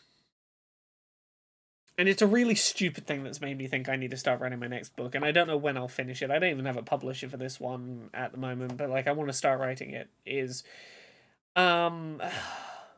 I had my moment today that I'd been meaning to do this Google search for like weeks, and I was like, I know what the result's going to be, and I don't want to know the result of it. Yeah, I know, I want to write another one. I've been talking about this before. I want to do a book about the history of video game accessibility, but specifically like doing a bunch of interviews with people who were involved in like very early but pivotal moments in video game accessibility. And I finally today did the Google that I'd been regretting doing, which was, is the person, like, the earliest video game accessibility related person I would like to interview, are they dead? Because the very first, like, example I want to talk about is Bertie the Brain, which is an electronic tic-tac-toe game from, like, the 1950s. And I'm like, chances are very high that person's dead. They are dead, but only by, like, 3 years. They died at, like, 97, like, 3 years ago. And my point there being, I'm like, look, this person was inevitably going to be dead. There was no way I was going to be interviewing this person. And, like, the next point I want to talk about in the book is, like, 2 decades after that. Which would mean whoever I'd want to interview for that, probably, if they're alive, in their 70s. Like, probably mid-70s. If I don't start writing this book now, over the next, like, 2 or 3 years, several people who I would like ideally to interview will probably die. And I finally had that moment of, like, doing the Google search to go, okay, that's enough of a ticking clock that now I gotta do it. So I might start working on my next book, like, as early as this month. Purely because I might start going, right, what are the oldest video game accessibility things that I would like to interview people involved in? At the very least, let's start getting a list of which ones of those were alive, and can I track them down and can I interview them? Which, like, there are people I can probably interview about Bertie the Brain. Probably there are people, like, that are more tangentially related to that story that I could try. But the realization of, even when we skip a couple of decades forward, we're probably talking about people in their 70s, probably not on social media, probably quite hard to reach, and even if they are reachable, might not be interested in doing an interview. Even leaving it a couple of years before trying to write that book, I might be crossing people off that list. So, fuck it. I think this month I start doing interviews for a book that might or might not happen for a very long time, but at the very least, I want to start getting some of those interviews done so that I have them if I ever do this book. So that's the thing I've been thinking about today, is Laura probably needs to start interviewing some 70-plus-year-old game devs, in the hopes that they'll do interviews while they're still here to tell their stories. Incompetent Hero says, "Hi there, I'm Laura. You made an accessible video game. What's your health status?" I mean, honestly, one of my favorite, like, one of the things I would love to do is find someone who was instrumental in early accessibility innovations, who in their, like, 70s plus today is still playing video games and is benefiting from modern accessibility innovations, to be able to talk about the things they did, but also have... I've talked in the abstract before about how, like, we're all going to get old and we're all going to need accessibility stuff. Even if you're not disabled now, you're going to be fucking disabled eventually when you get old, if you live that long. I would love to have the conversation about aging as a means of needing accessibility tools with someone who was instrumental in early accessibility tech before they themselves personally needed it. I think that would be a really nice a really nice bookend to start and end with interviews with the same person from 2 very different perspectives. Right, like, the book's taking shape in my head. I know what I want to do with it. I just have to track down some older game devs who probably aren't easily social media-able. Yeah, even if you can't use them for the book, though I already want to read it. They sound like interviews that should happen. That's kind of the thing, is I even if I don't end up doing a book with them, I feel like racking the brains of people who were doing this stuff way before the rest of the industry was caught up on it. I think there is stuff to learn. But yes, Good, I anyway, appreciate it. we'll continue yakuzaing.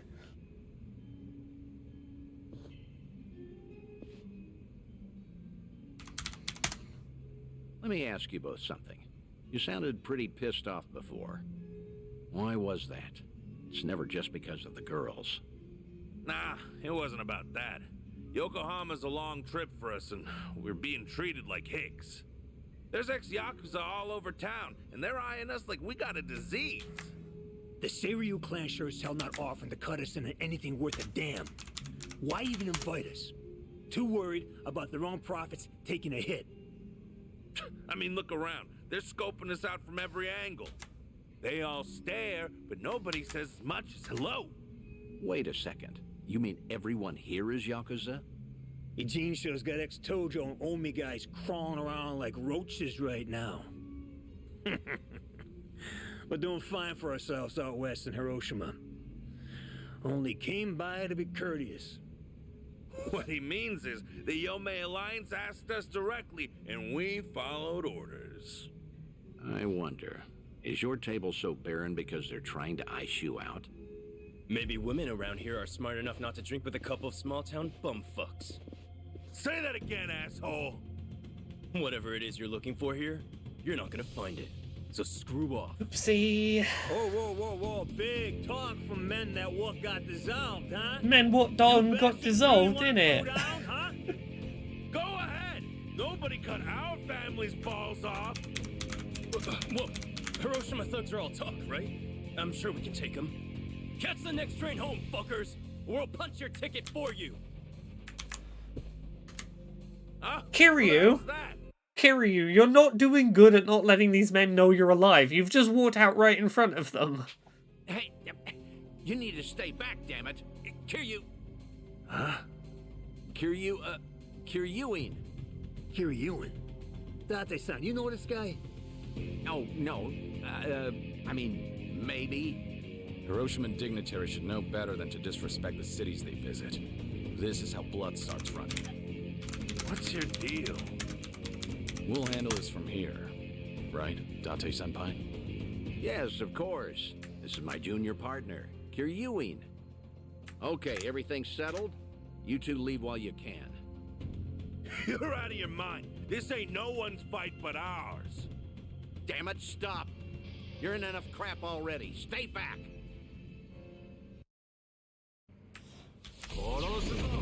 Bring it on. Yeah, I'm not gonna lie. I've just during that cutscene been googling some of the people. I'm doing the who's the earliest person in my list of video game accessibility things who is still alive that I can talk to, because a good few of my early ones ain't kicking around, unfortunately.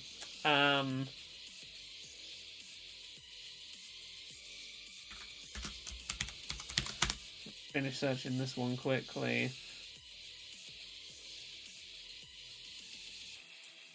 Yeah, so the creator of the Magnavox Odyssey is no longer alive.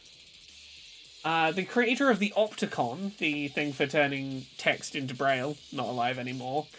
The creator of the first Sip and Puff style video game controller, no longer alive.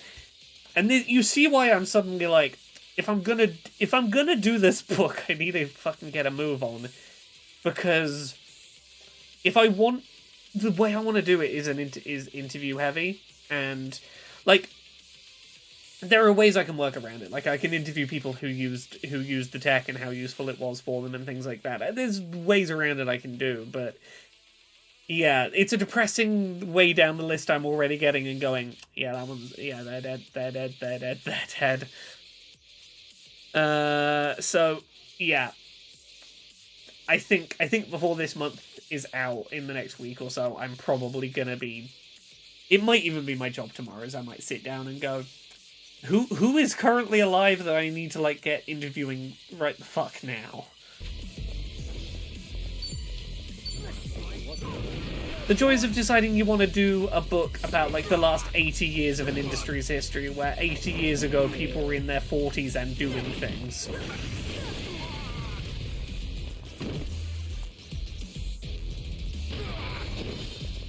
Sorry, 70-year history.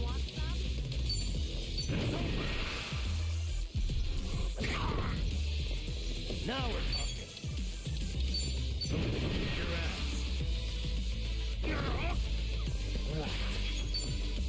We doing it, babe? Bring it on! Special order! Enjoy!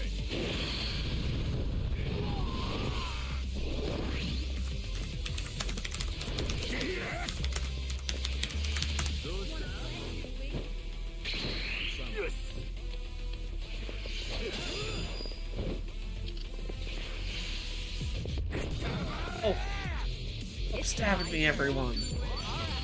Let's finish it. Together. We only need one shot.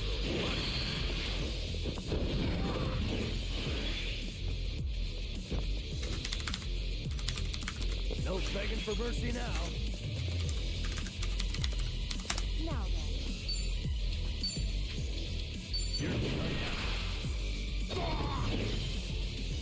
I'll take you on. I won't hold back. Okay, Kiryu, break out of turn-based mode.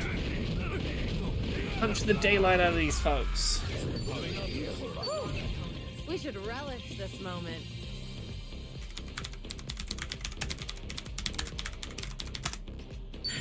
There's more where this came from.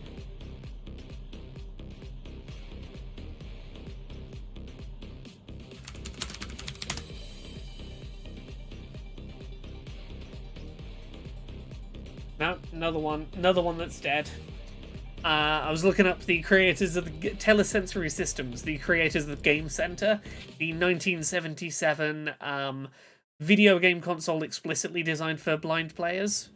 I was like, cross my fingers, see if we get into stuff from the 70s and still like, no. Hey, this is a story from back home. Who knew a junior detective could throw haymakers like that? Only out here would you find a cop stronger than a Yakuza. Stronger. He's good, but I wouldn't go that far. Yeah, I get it now, though. No wonder Tokyo PD got these city Yakuza neutered so bad, huh? Right, champ? Sorry about him. He doesn't say much. That's a good quality in people. Strong and silent. No, actually, it reminds me of a guy we knew. Yeah, you know, I was thinking the same thing. Kiryanaki. Same kind of mojo. Oh? Exactly. Something about this quiet son of a gun reminds me so much of him.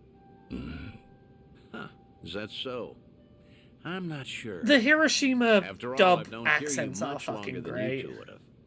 No offense. Also, I might have Much found the cooler than first this still living person on my list. You know what? That's a very in good 1981. point. I mean, look at him. The guy, sure. Look at this guy. I mean, Kiryanaki was way more badass. Okay, probably so. Although, strange how alike your names are. Kiryu, Kiryuin, right? Date, don't... Date, we found the first two people in this game who don't instantly realize this man is Kiryu. Stop pointing out the name similarities. Be glad that this one pair of men did not fucking work out it's Kiryu.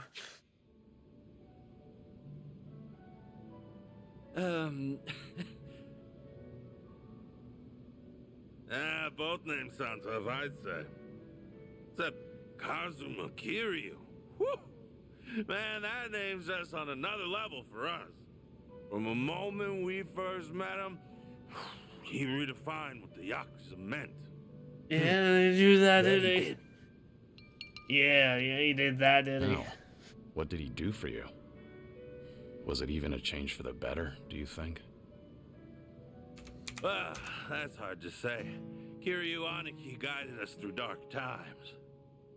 Our patriarch Hirose died. So did Chairman Kurusu. Onomichi's big secret came out, and it's still getting attention. And then the man we took as our Aniki got killed. Could have asked him so much more. Just stormed in one It's a day. real shame he's not here today to hear you Pulling talk. up every rotten weed that's sprung since World War II.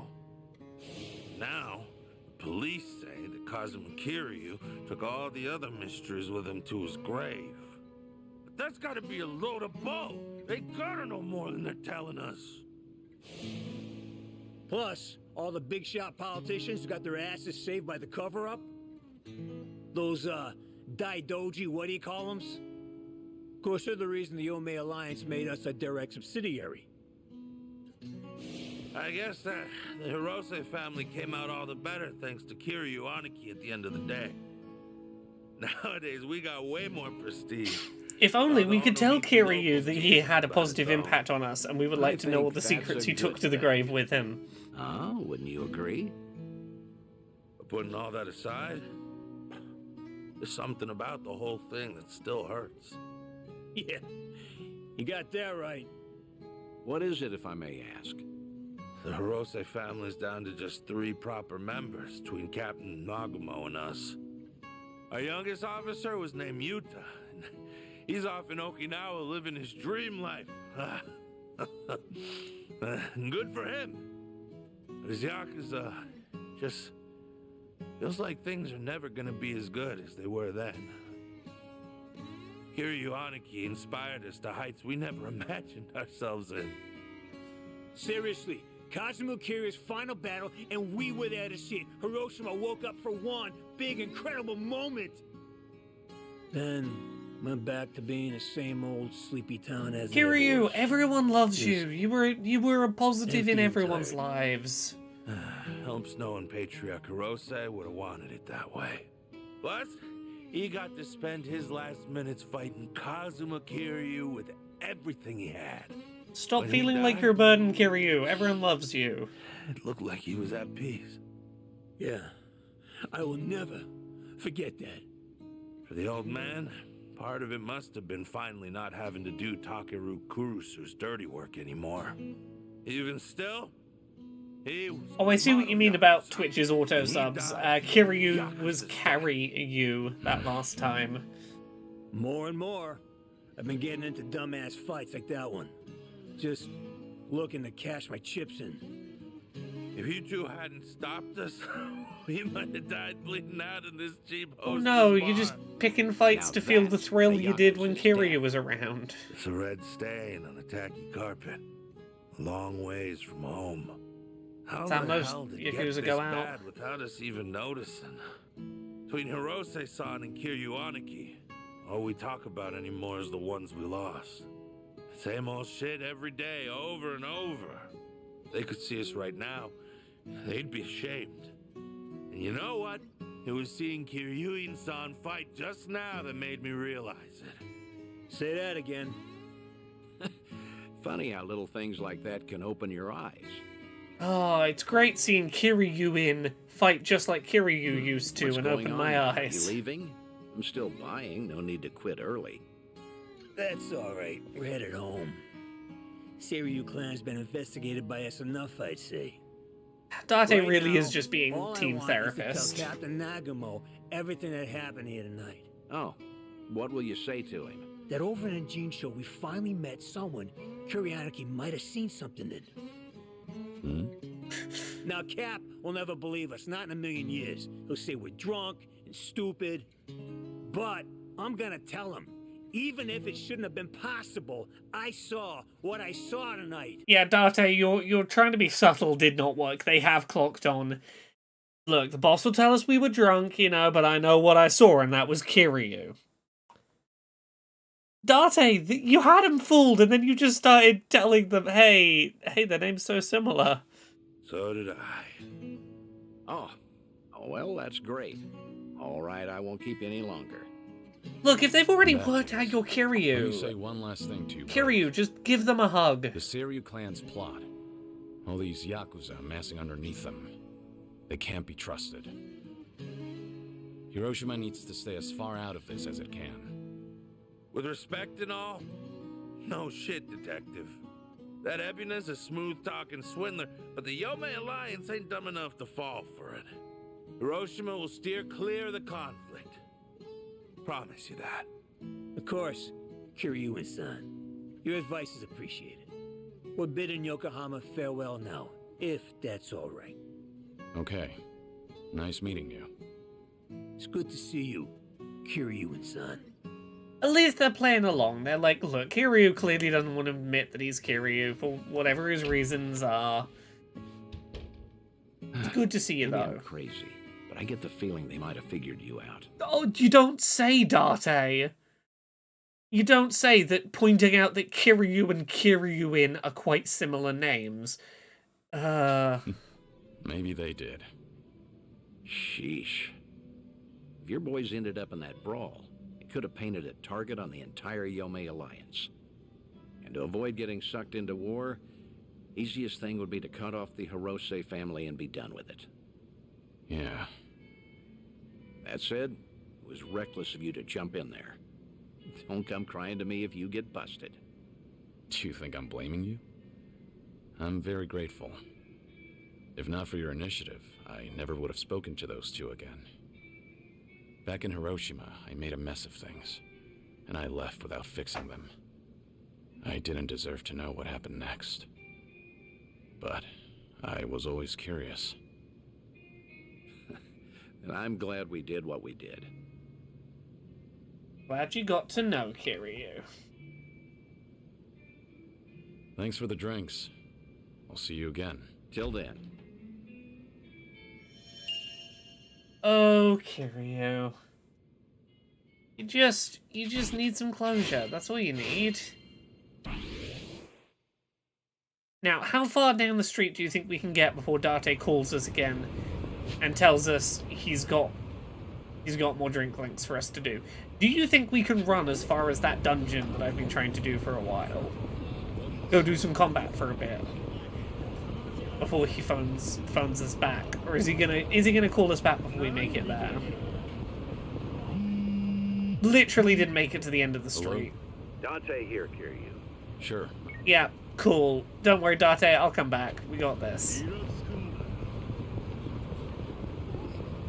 Date, just get all of the friends we made along the way to one location, and we'll have flashbacks about them all at once. Kiryu's got 7 games worth of people to have like emotional flashbacks about and regrets about not getting closure with. Date determined to keep this cancer man full of alcohol. Look, in a petri dish environment, germs get killed by alcohol, so it stands to reason if I have enough alcohol and put it in Kiryu, the cancer will die. That's how it works, I right? assume you're ready to go. Sure. Where do you want to take us now, Date? All right. Our guest this time came all the way from Kyushu. Chief Nakajima of Nagasu Taxi. Chief Nakajima. He looked after you during your stint as a cab driver back in Fukuoka, didn't he?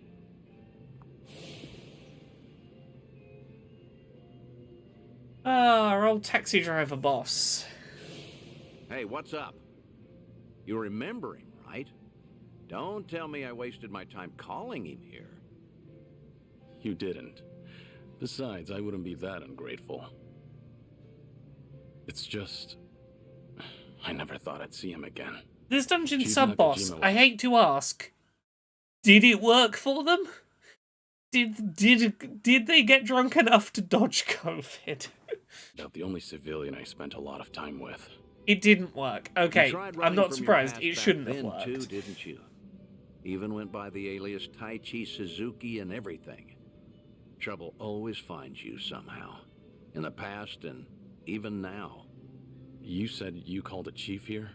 How was he? He must be getting along in years now. Did he seem well? Oh, I don't know. Why don't you go see for yourself? What? Did something bad happen to him?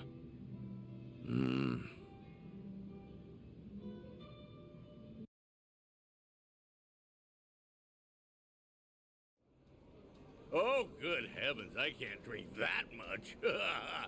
Well, ain't this a pickle?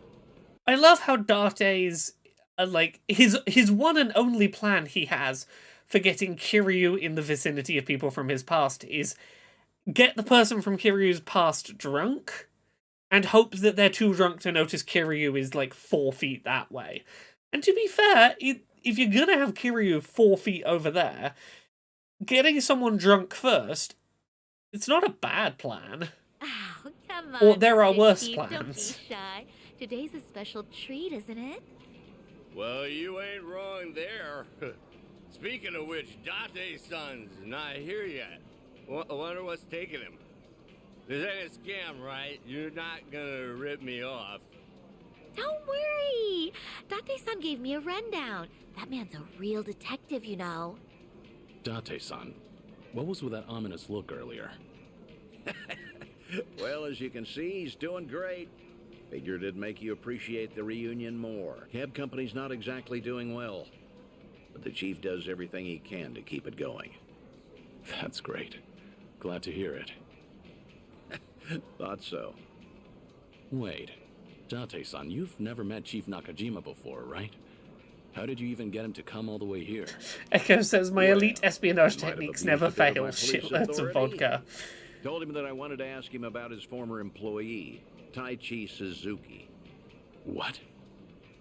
Also, Oh, told him yeah, it the was a cab personal company investigation, guy is an and we absolute couldn't talk softie. over the phone since the higher-ups don't know about it. I asked if he could come to Yokohama instead. You do know how suspicious that sounds, right? I'm surprised the chief fell for that. I offered to cover his travel expenses, so it's basically a paid vacation. His drinks at this club are even on me. Oh, don't give me that look, man.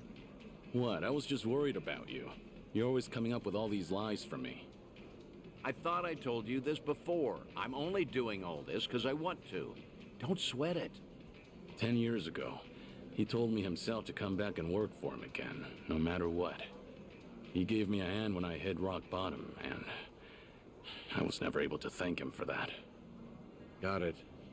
Guess it'll be on me to tell him all of that. This place sure is a riot. Hey, maybe I ought to move to Yokohama myself. Wow, would you really? Then you could come visit me every day. I'll be here waiting. Boy, I do that and I'll be broke in no time. You would, sir. You would be broke in no time. Pleasure meeting you, Chief Nakajima. I'm Date. Kiryu's not even hiding behind anything. He's just there alone with no host girls. Alone at a You table. really forgot I was meeting up with you, Mr. Detective. No need for the formalities. Thanks for coming all the way here. Mind if I take a seat? Oh, no, not at all. Please do. Still, to think Suzuki-san's name would come up again. But like I told you on the phone, the last I saw Suzuki-san was 10 years ago. How's that even gonna help the police? Well, truth be told, I knew Suzuki personally outside my work as a detective. Honestly, I just wanted to have a drink with someone else who knew him. Sorry for making a fuss out of this, Chief. Oh, no, it's fine. Date thinks on his Free to feet travel quickly, here and though. all. Besides, I feel the same way about Suzuki-san.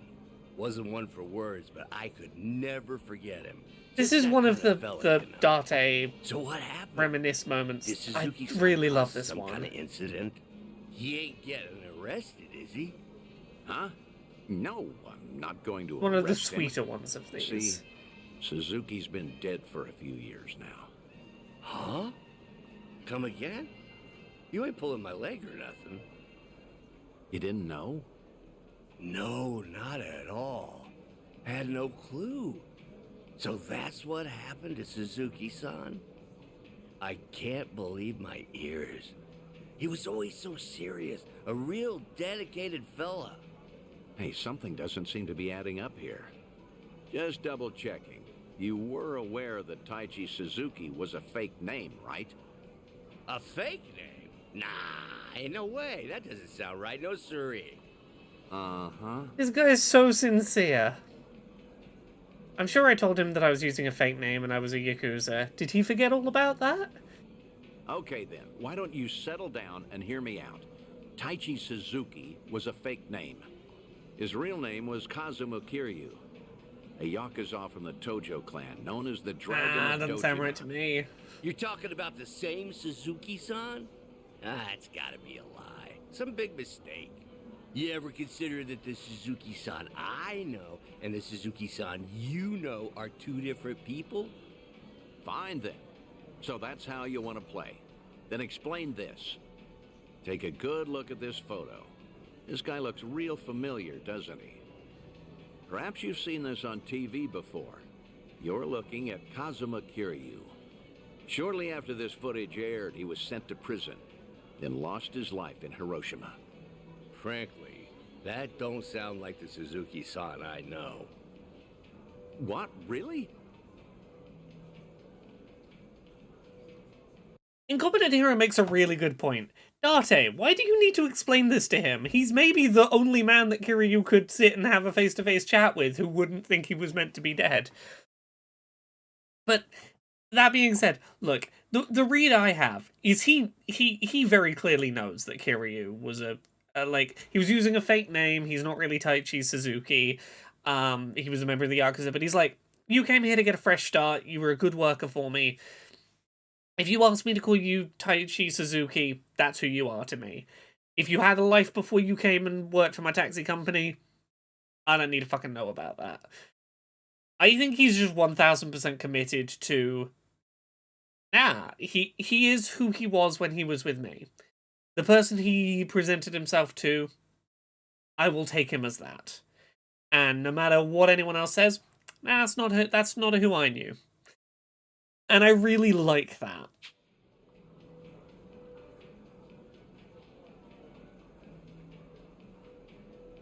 Guess I should have looked into your story more carefully before coming all the way out here. If I had known we were talking about two different people, I wouldn't have let you pay for my whole trip. Now hold on, sir. What's with the act? Huh? We both know for a fact that Kiryu went by Suzuki in Kyushu. So why are you Date, pretending stop you don't know? blowing Kiryu's Well, I whole ain't fucking pretending. cover. There was just a little mix-up. Sorry, my mistake. I'll even pay for my own drinks, too. Take care now. No. Wait. Yeah, and as an observer points out, the taxi company was also staffed with a bunch of people who had left a street racing gang. It was a don't get bogged down in the details, people deserve second chances place. Exactly the kind of shit that Ichiban was trying to do at the start of this game. Please. I think we're done here. Besides, I ought to get going. Let go! What has gotten into you? Nothing. You're just being a bother. Wait, please. Hey, stop right This man there, is just sir. incredibly fucking loyal. He's not going to blow up. Ooh, what's going on? Why all the yelling? He's not going to blow up his ex-employee's deal. Judging by the way you wanted to run from me, I think I get what's going on. Huh? What about? You probably did come here to talk about Taichi Suzuki, and maybe squeeze in some sightseeing on the side.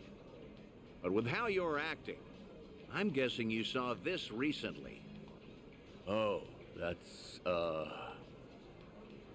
Your plans changed when this video started going around. Suddenly, rumors that Kazuma Kiryu is still alive and kicking spread all over the internet, despite his supposed death. Word got to you too, didn't it? Right after you agreed to meet with me here. I don't know a thing about that. What's going on?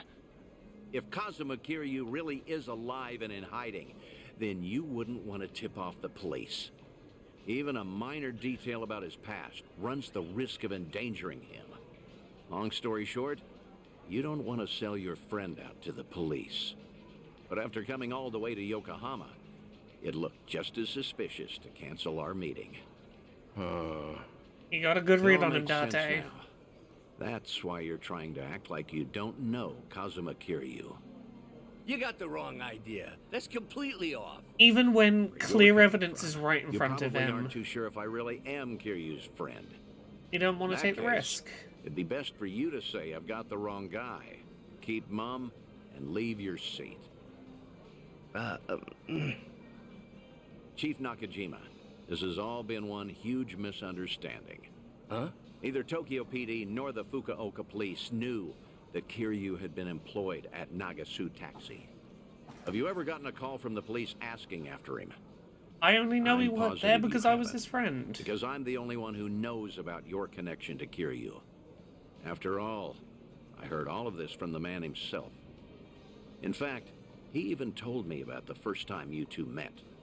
He helped out a woman who was being harassed, but let himself get beat up in the process. At the time, he had nowhere to go since he had to cover up his history with the Yakuza. He nearly gave up on life. That's when you entered the picture. You took him on and hired him as a taxi driver. That guy's known as the legendary Yakuza. You think he'd crack in the interrogation room? I heard all of this straight from the horse's mouth. I may not know what's going on in his head, but I consider him my best friend. Date-san. Well, that sure explains a whole lot. Guess it can't hurt to trust you then. How about we turn back the clock? Start fresh, take it from the top. Oh, this is such a good sweet boy. Works for me. I found out that Suzuki-san was actually Kazuma Kiryu from the news. Saw him in that Yakuza scuffle up in Kamurocho. Must have been a little while after he left our place. All his old co-workers were pretty shaken up, me included. Sure, I knew he was no run-of-the-mill guy, but I never thought he'd be the legendary Yakuza. Also, just between us, a lot of my employees are hiding scars because of something or other in the past. Same goes for me, too.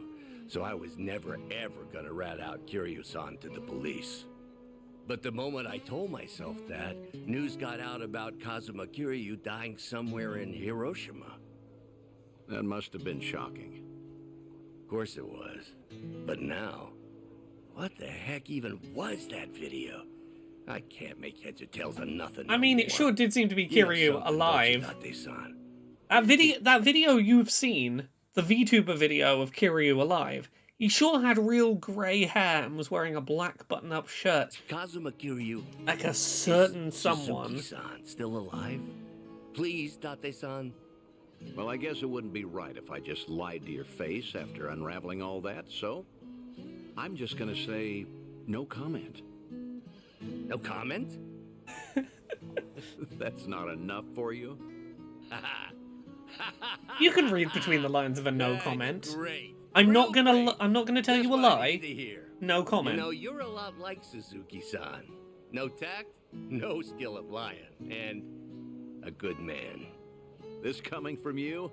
You're just as bad at lying. But he can read through the lines. At least he's... I think he's so far the only one of Kiryu's like old contacts that Date's, set up a meeting like this for. This is the first one that gets to find out Kiryu's alive. Like, there was the kid from the orphanage who's a firefighter now who, like, did see him blurrily while concussed, but was told, you're just imagining things. This is the first one who, like, has explicitly been told, yeah, he's alive. I think I get why he wanted me to pass on a message. Huh? When the two of you first met, he had just drifted all the way to Kyushu in order to protect his loved ones from his own past. That was the lowest point in Kiryu's life. In a place with no one he knew, with no one to turn to, with no one to talk to or depend on, until you showed up and lent him the hand he needed. Mm-hmm. Words can't describe how indebted he feels to you. Still does, to this day. Well, I'll be honest, of all the people... That's so. Then I got something to say to him. Of all the people so far that Date's done these introductions with who, like, could really do with knowing that Kiryu's alive, I really do think that this guy is... If you're gonna kind of tell one person that Kiryu's alive, I think this is who it should be. I think it's gonna mean a hell of a lot to hear what he meant to Kiryu. And, even if Kiryu's not gonna see him face to face, if they're not gonna see face to face, I think it's fair and important for him to know you fucking saved that man's life. He showed he was smart and that he's no snitch. Exactly. And what's that? He knows how to keep fucking The quiet. last time I saw Suzuki-san, I left him with these words. You're part of the family now, Suzuki-san. Just be sure to come back to us, no matter what. I still stand by those words today. So if you ever find yourself in trouble, you'll always have a home with us. And this is the bit that I'll be gets waiting me. for you back in Kyushu. So just remember. This is why this you're is one of my never favorite alone. ones of these. Think you could tell him all that from me, Date-san? Hey, remember the last time that you, like, had to fake that you were dead and, like, start over somewhere fresh and, like, get away from your whole life and pretend to be someone else? You remember how this guy was there for you when you knew no one and could rely on no one and he gave you a second chance? Hey, look, if this whole faking your death thing gets too tough to do alone and you can't keep it up and you need to, like, run somewhere where no one's going to find you and set a new name and have someone who's going to let you live under a new identity and, like, start over and have people who'll support you and who won't make a big deal out of the fact you're still alive and will address you however you want to be addressed and do what we can to keep you under the radar, you've still got a home with us. And that's really fucking sweet. It's really fucking sweet, that one. It's, look, if you want to, like, you know, fake your death and dodge the Daidoji, you've still got a home with us. And I genuinely think they mean it, and I think that Kiryu probably knows that no matter what negative consequences or risk it might put on them, they do mean it. They would have him back. Oh. He's a good one. That's the one today that's gotten me to tear up slightly. Thanks again, Date-san. Got to wrap up some unfinished business there. Now the chief finally knows how much I appreciated him. There's nothing more I can do now. Come on, don't be like that. All right, that reminds me. You said I was your best friend. It's a lot to know that you've got somewhere that No, if you needed to throw your life in the bin and start I was fresh, just trying somewhere to, that would well, you know, earn the be chief's ready to trust. welcome you in. I had to. Your words really cut me to the core. They were comforting in a way, especially in these times. Could you not take back what you said? Oh, Date, you called me your best friend. Oh, well, I had to do it for the investigation, you know. I obviously didn't mean it. No, Date, could you please not take it back? Kiryu admits he's got a best friend, and he doesn't want that to just be part of the act. He needs to be able to call someone his best friend. See, this is the bit of the game where I'm like, this is so much more interesting of a Kiryu send-off than the last time they tried to give Kiryu a send-off. Like, this is how you do a send-off for a character, right? Yeah, of course. Oh. Hey, you want to hug it out? I'm not drunk enough for that. Yeah, figured.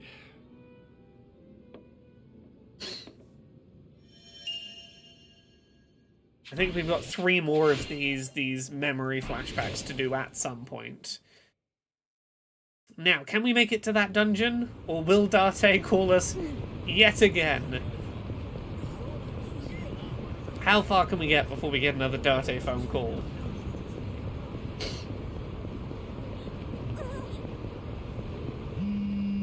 It's another Date phone call. Date here. Sure, I'm something. Oh, see, I think you guys it's- went through thick and thin together. Yeah. Sorry for dumping this on you. Sorry, know I till didn't just realize now it was going to be either. giving us some clue See you who we later. were going to see. I skimmed through it.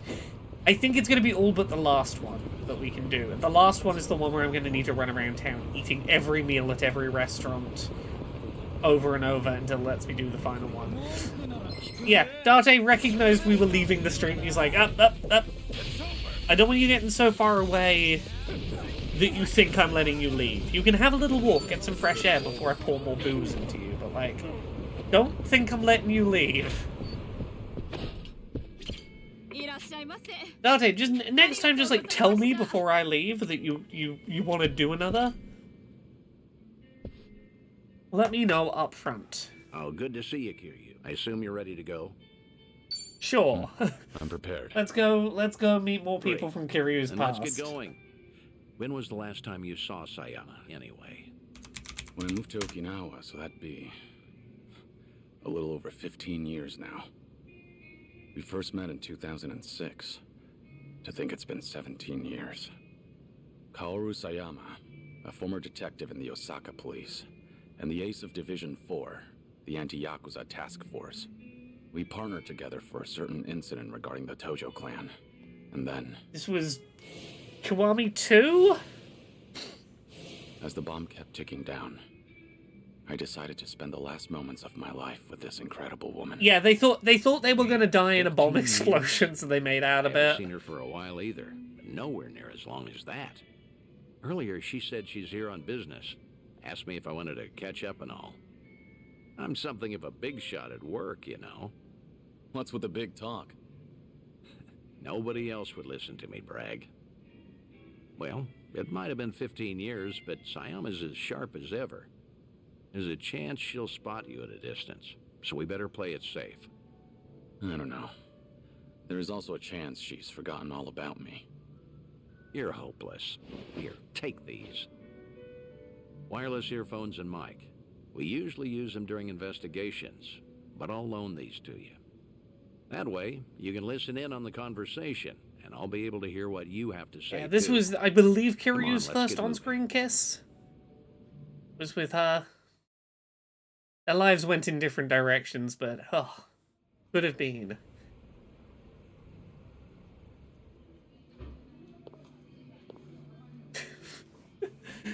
Oh, Kiryu, you look so ridiculous in that bucket hat. You off to see some Scar?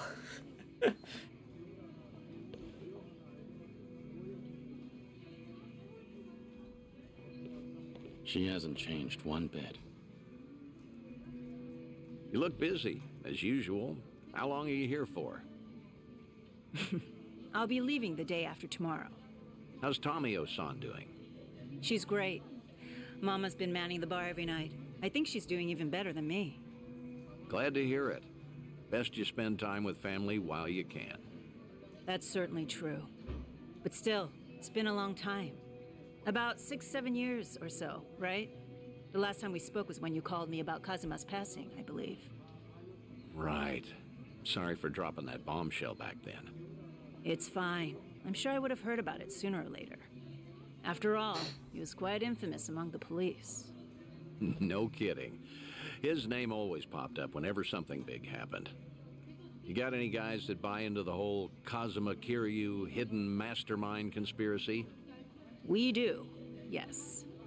Kazuma Kiryu is actually still alive. He's been pulling the strings behind society as we speak. Those rumors, right? Oh, don't know what you mean. What kind of officer would say that? It's complete nonsense. Well, guess that means his legacy was that impactful. Can't blame folks for making At least him into hide some urban Kiryu legend, behind the big especially if they plan. never knew him. I suppose so. But to think he's gone, even now, I still can't fathom it. How can someone as tough as him just die? He's pretty unkillable. How? When I've seen him cheat death time after time. Unbelievable, right? He was one stubborn son of a gun. He really was. Still married to the job? Pretty much. Heard you transferred to the juvenile division. That was news to me. I mean, Kiryu is Shocking, kind of right? behind it all. Some career path. But you requested to transfer, right? There a reason for that? There is actually. It's all because of the dissolution. The Great Dissolution? Yeah. Remember how Daigo Dojima and other big names started a security company after all that went down? It was a haven for former Yakuza. Right. I figured if Kazuma were still alive, he would have lent them a hand. That man is practically the icon of the old Yakuza and all. I'm sure he would have taken it upon himself to clean up after them too. It's almost like he is doing that right now. And if they were in charge of the cleanup, then as a cop, I could work on prevention. At least that's what I thought. In other words, you're trying to prevent kids from becoming petty criminals or joining the Yakuza. Hence the transfer. Right you are. It's tougher than I thought, but it's rewarding work. And That way, you could feel connected to Kiryu. That's one way to put it. I wanted to sound cool, that is. You wanted to believe that Kiryu, if he was alive, if he was alive, he probably would have been involved in dismantling the Yakuza. And just on the off chance that he was involved in that, you want to feel like you're doing your part to help. So you're helping try and prevent more kids ending up in the Yakuza in future. But yeah, that's why I'm bent on pursuing my new dreams. And that's why I want to keep doing what I don't can. think she's convinced but he's dead. Maybe a part of me is still waiting for him. Yeah. She doesn't want to let herself believe he's dead, because now he's kind of the one. Even though, he moved on, he had other loves, she's like, he was something special, though. Sayama, look, the truth is... Don't, Date-san. It's fine. Date, were you just gonna fucking blurt out Kiryu's alive? He's right over No, there.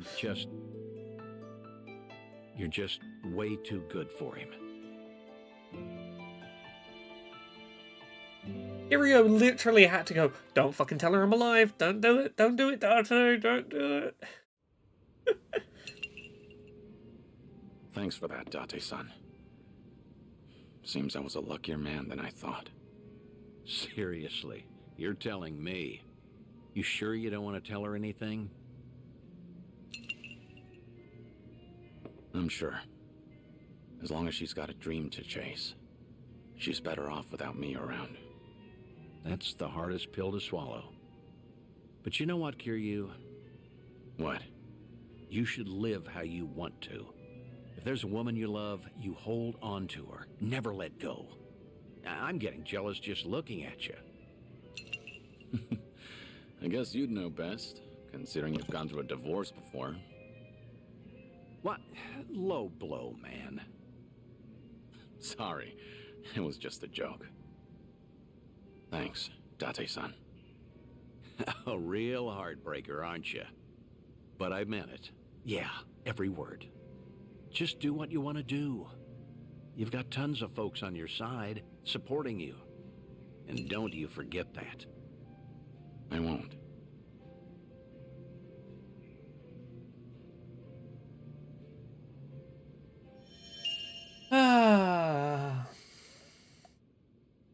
Incompetent Hero says, it looks like there's 2 more scenes from that look of it. Not sure how much closer Date can cut this. Yeah, he's getting closer and closer. He's told one person explicitly Kiryu's alive. He tried to tell a second person. We do have a new poundmate, though, so that's cool. Right. Can we make it past the end of the street this time? Because at least one of these, I'm gonna have to go eat at every restaurant in town to activate the final one. So if we get stopped here, we probably will get to go to the dungeon after this.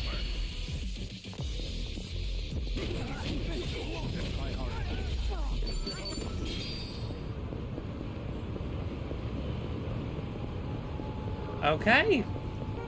I guess we are actually going to the dungeon.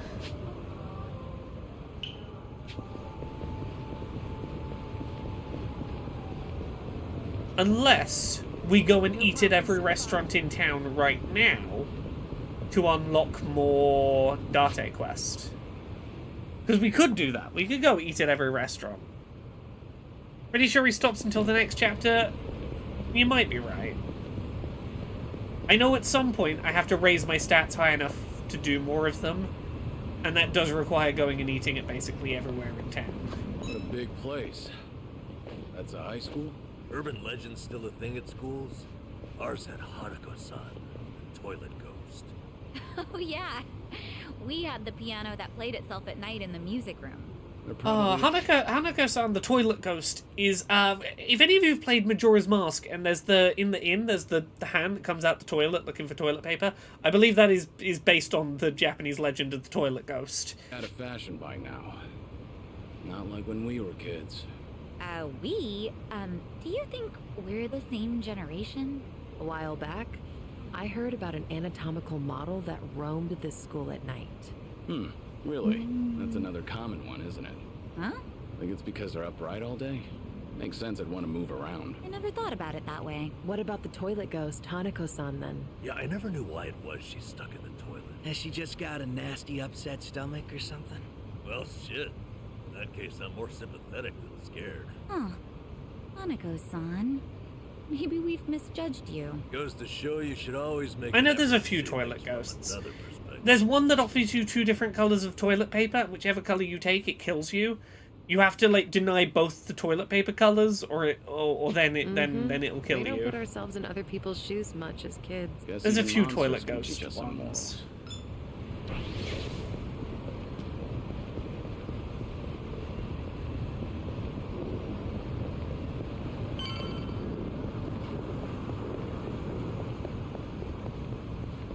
Okay, cool. We will attempt to do the dungeon. So this is the place.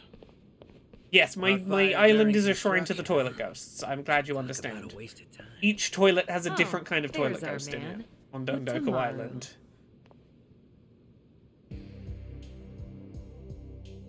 Ah, Sun-hee. Ooh. Whoa, get a load of this guy. He must be pretty strong. What kept you? What kept you? Where do you get off? I sent you here, remember? Would you like the red or blue toilet paper? Trick question. Your only choice is murder. Then let me find like the actual thing, but I'm pretty sure that's the gist of it. Oh, right. This is one of my officers, Utamaru. Once rumors of this place popped up, I sent him in to gather intel. Name's Utamaru. Nice to meet you all. Okay, yeah, no, I was not forgetting this. It's called Akamanto, also known as Red Cape. It's an urban legend in Japan about a masked spirit who wears a red cloak and appears to people who are using toilets or in public or school bathrooms. Accounts of the legend vary, but one consistent element of the story is that the spirit will ask the occupant of a toilet a question. In some variations, he will ask if they want red toilet paper or blue toilet paper.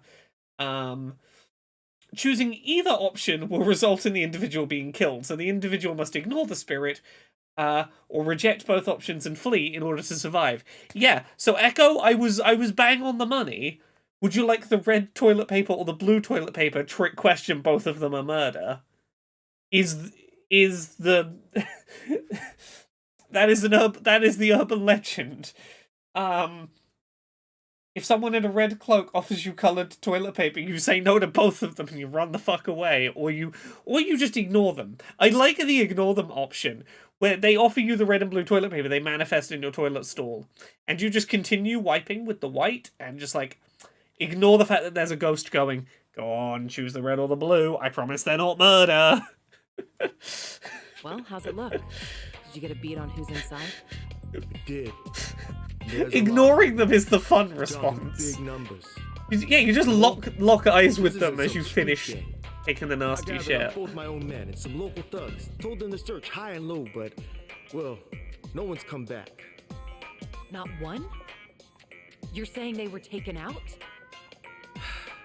Most likely. That or they flipped sides. What with you scaring the piss out of everyone. You think that's funny? They're your responsibility, moron! Ow! Hey, no, you're absolutely right. I'm sorry. I'm sorry. But still, if even my men can't handle this, we might be dealing with a serious threat here. Thinking of backing down? Not a chance. Ijincho's underworld is mine to protect. I won't sit by and let these guys run amok. Even more so if they've hurt some of my own. I'll make them pay. Just you watch. Spoken like a true leader, Sun-hee. Had a feeling you'd say that. They're hanging around the basement.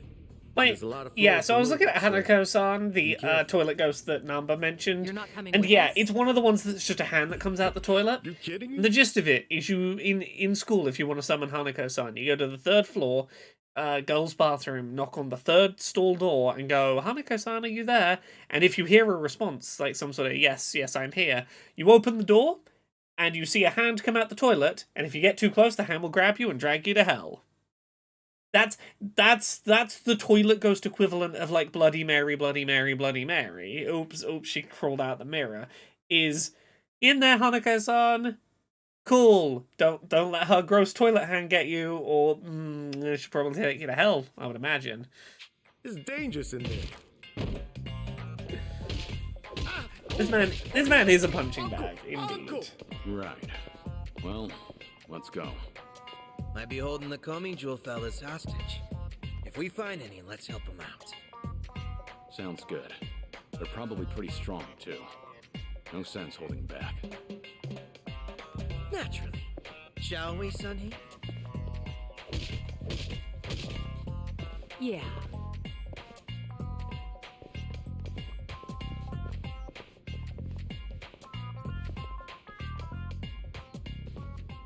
Oh.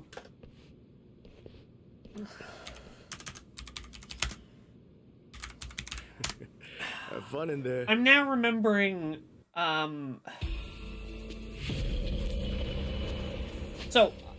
learned about this idea from the game Yokai Watch, but it's sort of loosely based on a real quote-unquote Japanese yokai. The yokai is like Japanese, like, spirit. They're like ghosts that are like the ghost of a thing. And let me tell you about Shirime. Shirime, translation, buttock's eye, is a strange yokai with an eye in the place of his anus. The story goes, long ago, a samurai was walking late at night down the road to Kyoto when he heard someone calling out for him. "Who's there?" he asked nervously, only to turn around and find a man stripping off his clothes and pointing his bare buttocks at the flabbergasted traveller. A huge glittering eye then opened up where the strange man's anus should have been. Although Shirame appears to have a very startling appearance, it does not mean to harm people. Its joy comes from scaring people. Is just a ghost of a naked man who has an eyeball instead of an anus. Japan, you got some wild ghosts. He's like, ha-ha! I'm not meant to see you from here, ha-ha! That's the whole ghost. The whole ghost is, once a samurai saw a man and he took his clothes off, but there was an eyeball in his ass. Okay, let's see if we can quickly brute force our way through this dungeon. Yeah, Yokai Watch has a yokai that is like the ghost of butts, or I think it's the ghost, like the spirit of farts. I wrote about it in things I learned from Mario's butt, but I don't remember his fucking name. It's got a butt for a face and a butt where its butt should be. It has like extra butts. It's very butt filled. Now we're talking.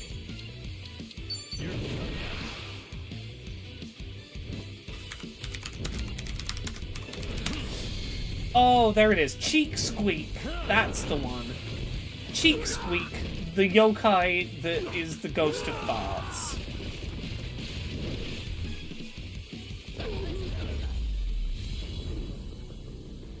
His power is that he can make people need to fart.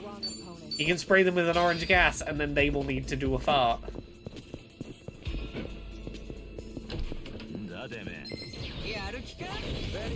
He's the ghost where it's like, oh god.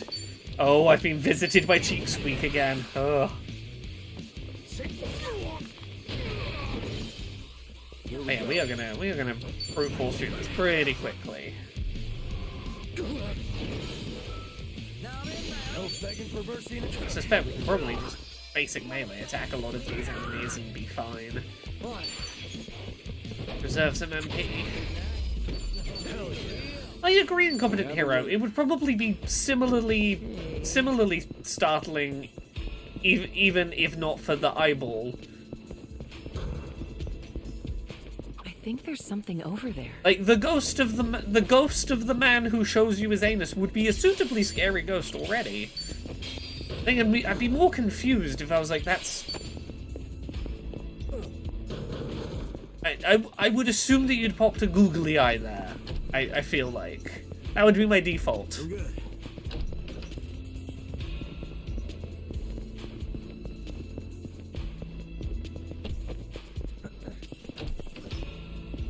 this is the exit. We know that now.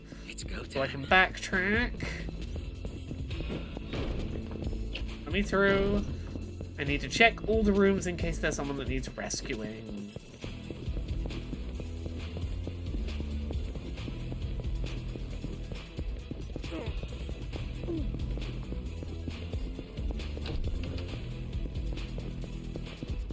Okay, I think we checked the whole floor. That's good.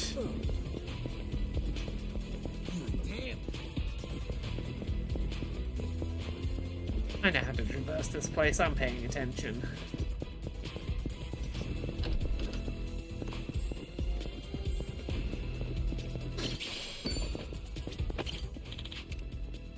And that's the end. I'm in the mood now. Let's pull up my list of weirdest yokai.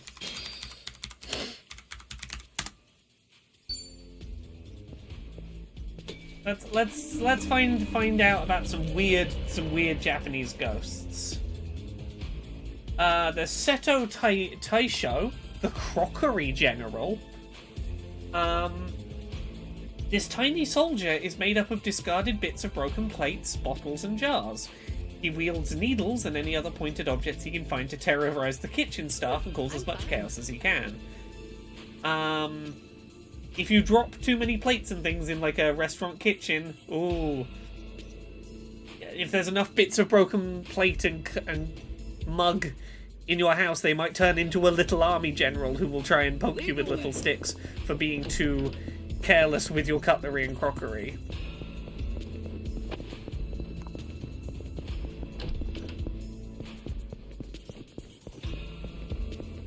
And I deliberately smash a bunch of plates and things to get an army, and then like just try and talk them around to being empathetic to me.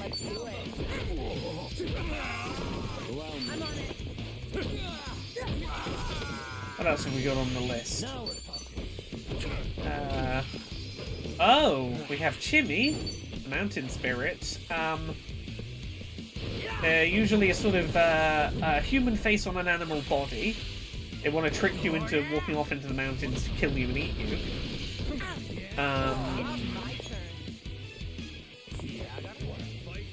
That's just what. If you see an animal with a human face, probably gonna eat you. Here we go. Oh, there's the eyeball butt one, Shirame. Oh, the eyeball ass ghost appears in a Ghibli film, Pompoko.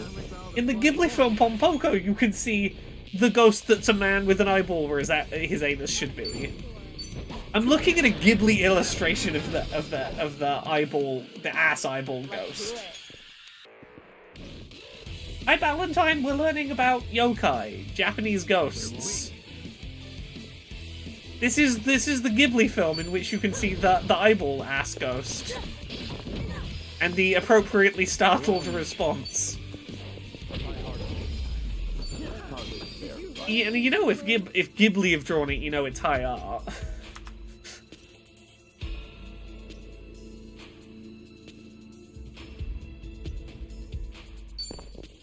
Right, where were we going?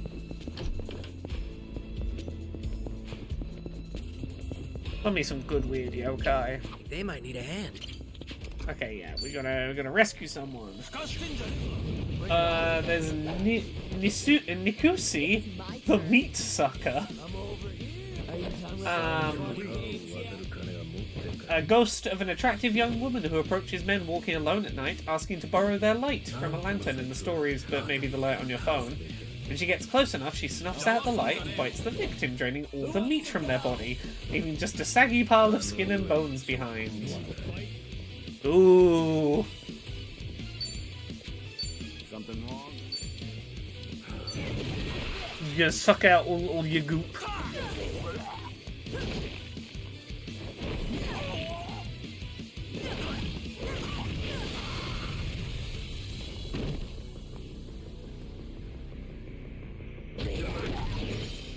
Okay. Begging for mercy now.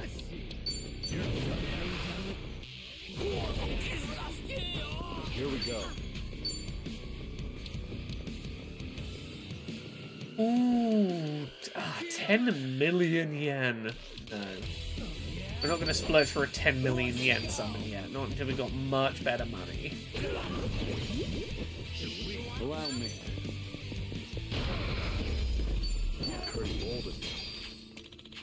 Okay, so we rescued this member of the Gomi Jewel. Oh, hey! Thank you very much for the sub, Cypher of Tyr. How are you doing? Have a resub to celebrate that I'm back from PAX. I hope you're doing well. I'm doing good. I said earlier in the stream, my day today has been a weird one. It's one of those days where I had a bunch of work projects that I thought I'd finished last week, and then like 3 of them today were like, oh, just one more thing. And none of those one more things would have been much by themselves, but like 3 of them back to back was like, oh, I guess the first day of this week is redoing last week, or adding to last week. But I'm doing good. We're learning about yokai. Japanese spirits. We learned about the one that is just a man with an eyeball where his anus should be. That's fun. Monday was very good. Monday was entirely...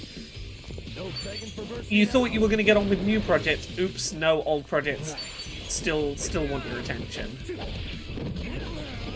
No, other than that, my day has mainly been me realizing I know what my next book is, and I know I need to start writing it soon, because I want to do a bunch of interviews, and, like, already a lot of the early people I'd have liked to have interviewed have passed away, because I want to interview people from the very early years of the video game industry, and I'm suddenly having that realization I gotta write that book, like, now or never, because time will march on regardless of me, so I better get on to it. Okay, nothing in here. We can clear these rooms out nice and quick. Okay. Is that whole floor done? Yes, it is. I think this is like the first visit to the dungeon we had back in the Hawaii section, where we're not going the whole way down the first time. I think we're probably stopping by like the 5th floor, and then we've got to come back not on narrative time. Continue it. Yeah, I bet it's just going to be to that first flag. I think there's something over there. Don't be a mimic. Please don't be a mimic. Okay. Not a mimic on this day. Oh, treasure ahoy!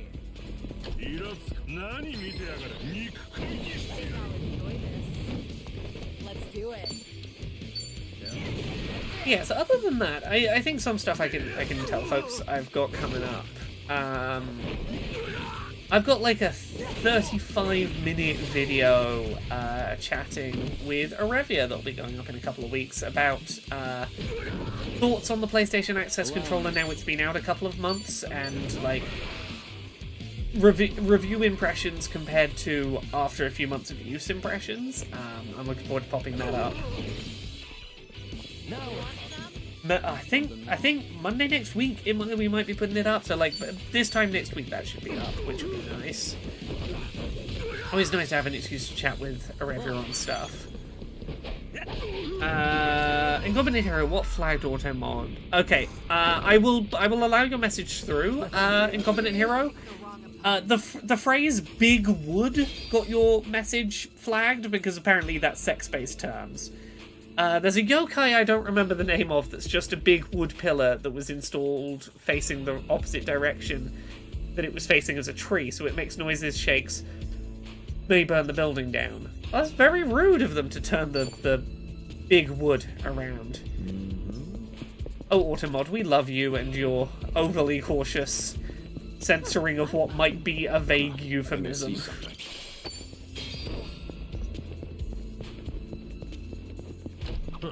How dare we risk people talking about big wood here in this chat?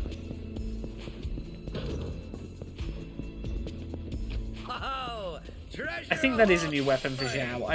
I'll probably check at the end of the floor. I wanna be thorough on this pass before we progress down.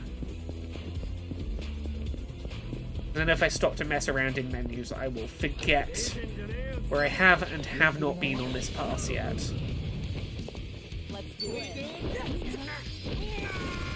Yeah, the fact that I'm able to clear these rooms pretty handily by just mashing the regular attacks and not even thinking about the specials is a good sign I'm a little overpowered for where the game thought I would be by this dungeon. Oh, I've been resisting the urge to rewatch Twin Peaks recently. Well, I watched through all of Twin Peaks like a couple of years ago with Jane, and sat with it for plenty of time, had my thoughts, had my opinions, did my theorying, my theory crafting. And around the time that me and Jane were watching through Twin Peaks, there was a very popular video on YouTube that professed to be like, "Hey, do you want to know what Twin Peaks is about? Like, do you want me to explain to you like what Twin Peaks means?" It was a very popular video. It was like 4.5 hours long, and I deliberately didn't watch it because I was like, I want to have a couple of years to like sit with my own thoughts on Twin Peaks as a thing before I ingest what many people consider to be like the very good reading of Twin Peaks. And I finally gave in and watched the 4.5 hour video, and I don't agree with every single point made in it, but I did come away from it going, I do feel like I have a very different appreciation of Twin Peaks having seen this, and it has made me have that real urge to be like, I feel like I'm very ready to rewatch Twin Peaks in all of its weird, inscrutable existence.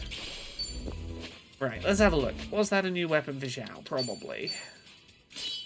Kiryu's got no new weapons, because of course he doesn't.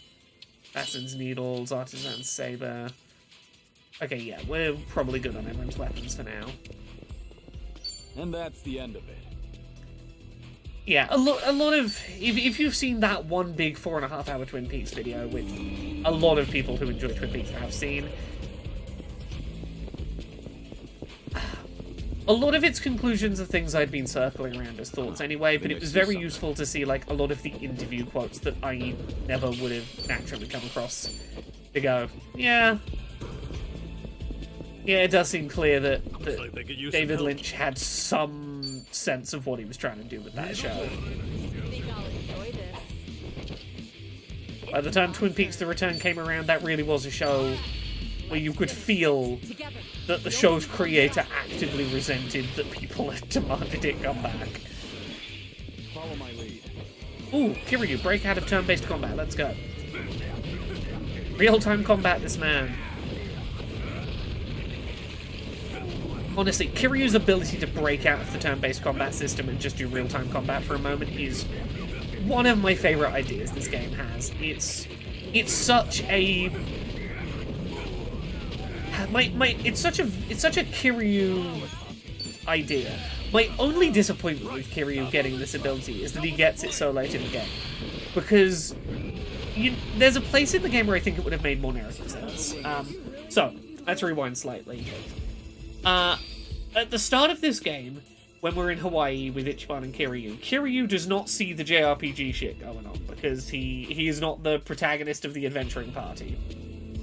That would have been the perfect time for Kiryu to have access narratively to, I can ignore the turn-based system that Ichiban is imagining and just go beat some people up.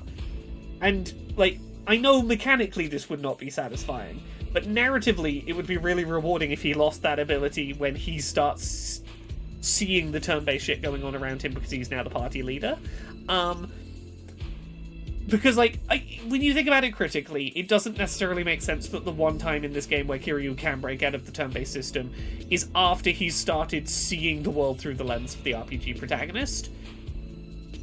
I don't think it's like a deal-breaker for this game, but it's a shame to me that Kiryu, who does not understand Ichiban's view that this is an RPG, can't break out of the RPG system, but Kiryu, who has seen inside the Matrix, can. Sweet. Strong. I think that thought makes sense. But I don't think there is a way that you can make that narratively, like, mechanically satisfying. Oh, treasure ahoy! Like, you would need a different overpowered ability that's like, Kiryu can no longer break out of the RPG system but in exchange he can do something else instead. Like, I don't know. He can do like an RPG like transformation sequence or something. And Government Hero says, I'll counter that he's now reminiscing about the past and using his old fighting style. I mean, like, yeah, you're not wrong that he unlocks this fighting style by reminiscing and thinking about his friends and whatnot. And that is a valid explanation. And, you know, if I were going to make an argument, I would probably defend it as... it's basically, you've got to realize you're in the Matrix. Like, you know how Neo gets all his powers in the Matrix once he understands he's in the Matrix and there's an outside of the Matrix? I would argue maybe that's what they're trying to go for here, is until you realize you're in an RPG, you can't break the RPG conventions that you don't realize you're existing within.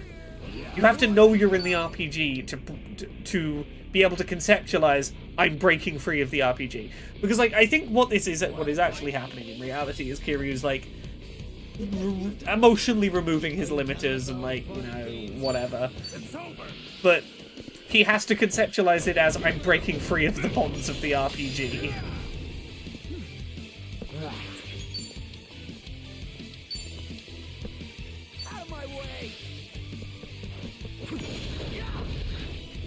Yeah, transforming into a dragon would be a suitably RPG thing if you wanted to, like, have him lose this ability in the second half but gain something cool. Like, a Super Saiyan mode, you can maybe do. I get why they don't. I get why they have it this way.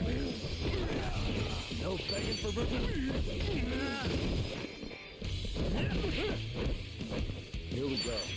Yeah, we've almost got this.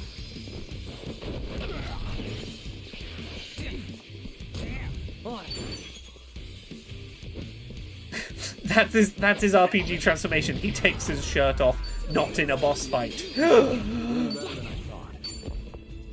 Oh, we're getting some good level ups in here.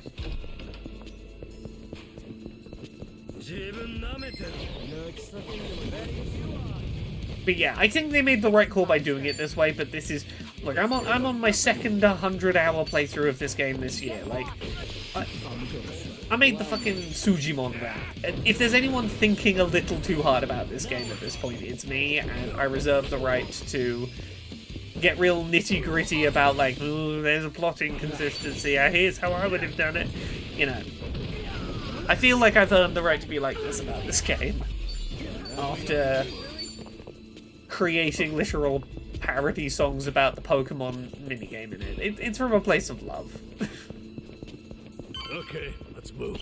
Should I open it? This won't be a Mimic because it's in the room going down here. I'm pretty sure they wouldn't put a Mimic in this room. Although the fact that I think they wouldn't put a Mimic in here means that this is exactly the room I should have anticipated a Mimic being in. I'll let my guard down. Okay, if they are going to make us leave early, this would be where they'll do it. Want to take a break? This is the sort of mid-run boss room.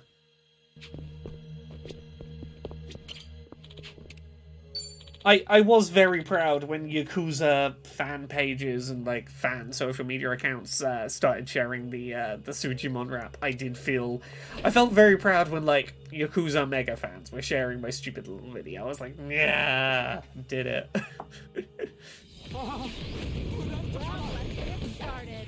Okay, menacing man, let's go. Oh, these guys are gonna be no trouble. Here we go.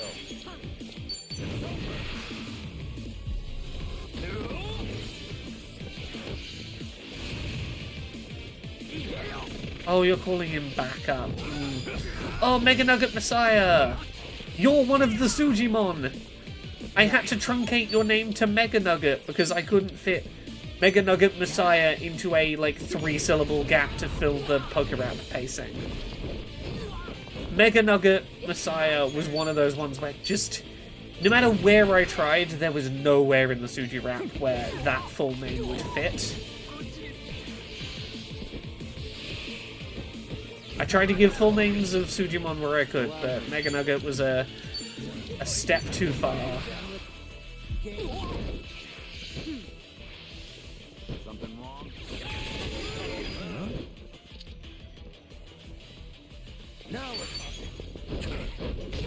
Okay, we got rid of all the ones that can summon new enemies in, I think, so I can probably just focus on on a nugget.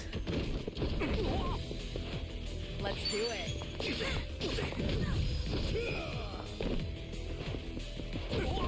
Here we go.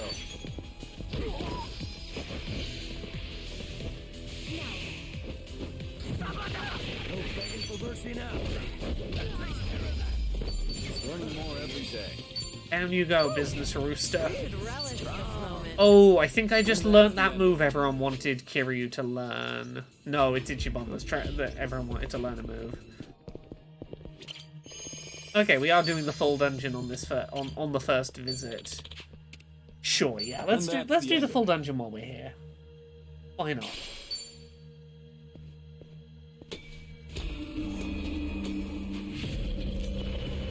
We're over halfway. We're not having trouble. There's something over there. I'll enjoy this.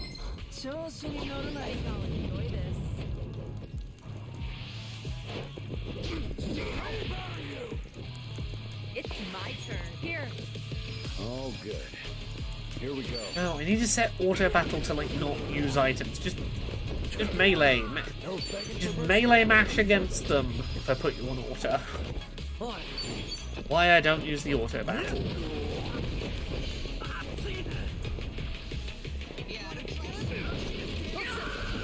Are you done with all the fun and games yet? Let's do it.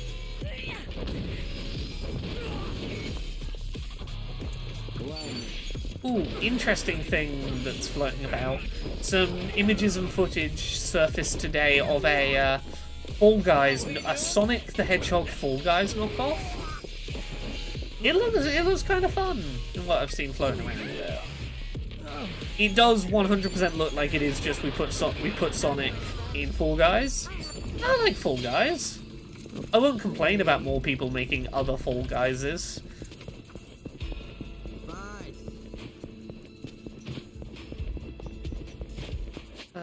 Yeah, we're being thorough so far.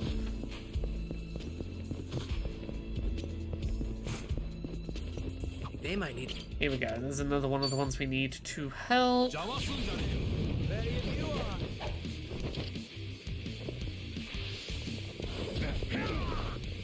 Let's do it. What's the holdup?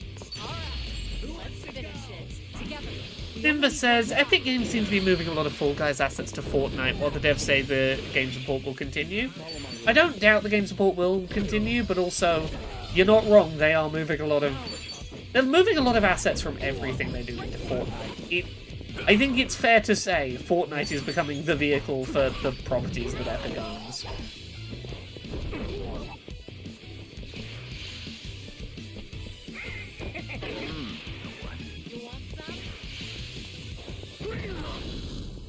You're going to regret this.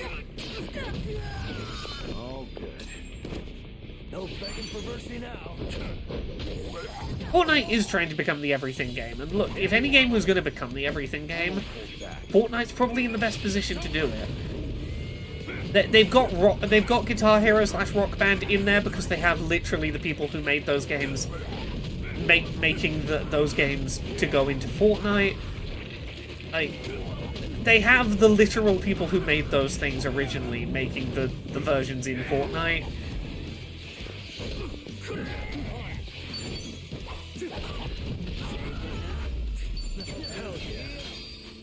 We have a winner. They're using Fortnite as a platform to showcase Unreal Engine 5 to try and boost uptake with other devs. I mean, yeah, that is ultimately what they're trying to do. They're trying to show, look at how versatile of an engine Unreal Engine 5 is. You can make not only so many different genres with it, but so many genres within a single game using it. It's so versatile, use Unreal Engine 5. Like, that's what it's a showcase for.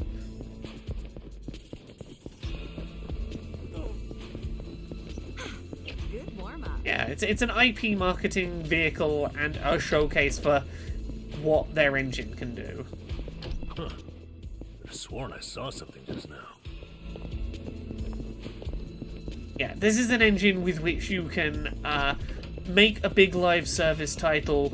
You can revive classic franchises that people love. You can do it all. Unreal Engine 5. And, you know, Fortnite is also, as you say, just a big cash cow. Will they make base build zombie survival Fortnite? Wasn't that what the original Fortnite was? Save the World? Fortnite Save the World, I think, was that. Oh, apparently a Sonic Heroes remake is coming. Come on, don't be cowards. Give us Shadow the Hedgehog remake. Okay. Give me an HD rendition of I Am All I Am from Shadow the Hedgehog. Doing better than I thought.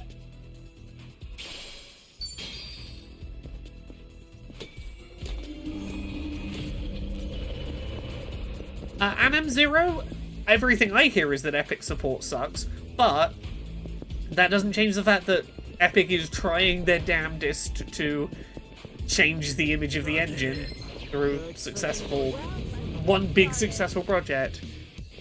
Oh yeah, we're getting Sonic Generations X Shadow at the very least. Yeah, but is there any confirmation that I Am All I Am from the Shadow soundtrack will be on there? Until I know that we're getting that, I can't get hype. I need a scene where the president wistfully looks at a photo of Shadow that he keeps in his desk in the White House. Like, these are core elements to my enjoyment of Shadow the Hedgehog game. Oh, treasure ahoy!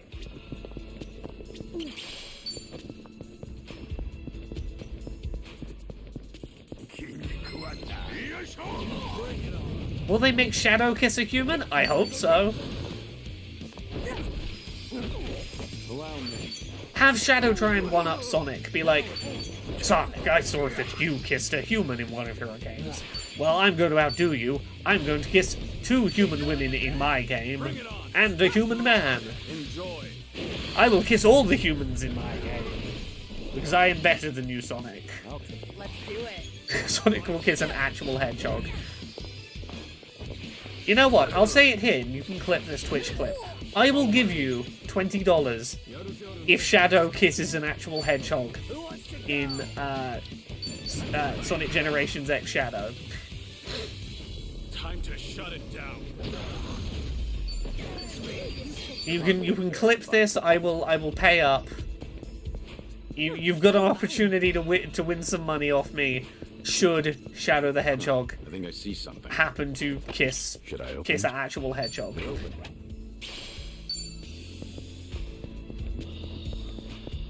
Ooh, I think I've just been sent an accessibility thumbnail. Oh, fab, yep. That is looking perfect. Press X to hog. How you doing, Jamie? You alright? We're just talking about Shadow the Hedgehog doing kissing.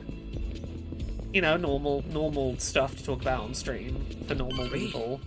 It's go time.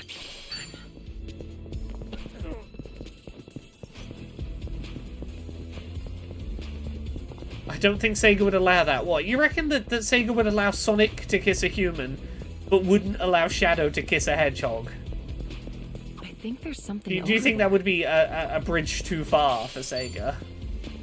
That would be their like, no. The Sonic the Hedgehog series has standards. we can't fall so low. It unironically sounds like what they would have done for the Sonic Boom TV show. Every time I see clips of Sonic Boom, it seems genuinely fascinating. There's an episode of Sonic Boom that is like a mixture between like, what if an actually type internet nerd was in the Stephen King story Misery? There's like a Misery parody where like a sweaty nerd anteater like basically tries to kidnap an injured Sonic, I think is the whole thing. Like, that show is wacky. This is peak performance, baby. If Sega won't let fans could. I'd be surprised if fans haven't already done it. I'm pretty sure if you Google right now, Shadow kisses a real hedgehog, There's probably an image of that on, like, you know, you wouldn't have to scroll too far down Google. God, am I gonna Google Shadow Kiss's real hedgehog and see what I find? I think I have to. And that's the end of it. Okay, let's put this in my search history. Safe search off. Shadow Kiss's real hedgehog.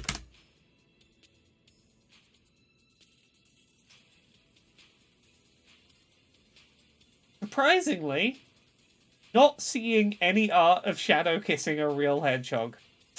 I'm really surprised. Of all the fan art communities, I really thought the Sonic community would have done that already. Like, the Sonic community, usually, if you fucking Google something, someone in the Sonic fan base has drawn it. Incompetent Hero says, boy, you can really never can tell where these Yakuza streams will go. Look, I think there's some Sonic fans, I'm actively disappointed in you. I expect better from you when I Google I saw something just now. Sonic the Hedgehog character kissing insert whoever they should be kissing. You surprised me today. Need to add inflation as a parameter. No, don't do inflation on the hedgehog. Its spines will probably pop it or whatever.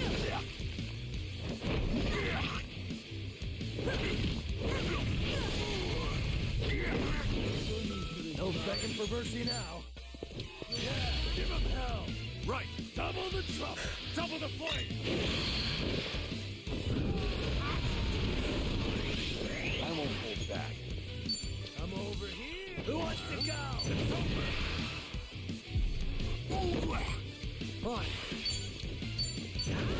Ooh, yes, we've got this new attack for Zhao. Future fried rice coming up.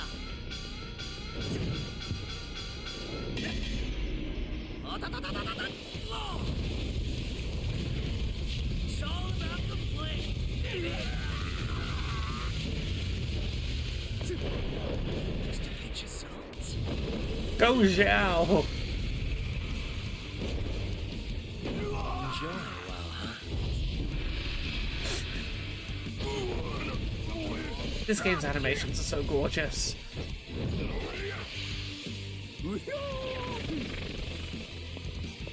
Night Pause? No. If you want to find any of the interesting stuff in the Sonic fandom, you have to turn Safe Search off. You're not going to get any of the juicy stuff if you search Sonic with Safe Search on. You got to get wild out there.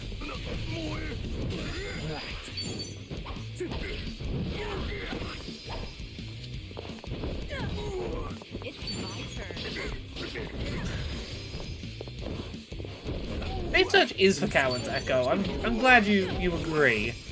Look, as someone who for a time hosted a video game porn review podcast, There's more where this came from. you've got to be open to the idea of seeing weird shit on the internet if you want to find any of the fun stuff.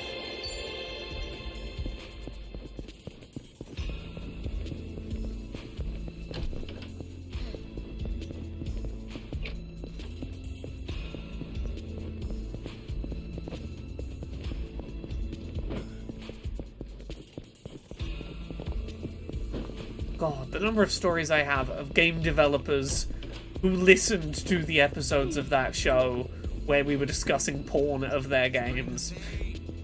It's very weird when your first interaction with a game developer is, oh, I love your work. I loved that review show you did of the porn of our game.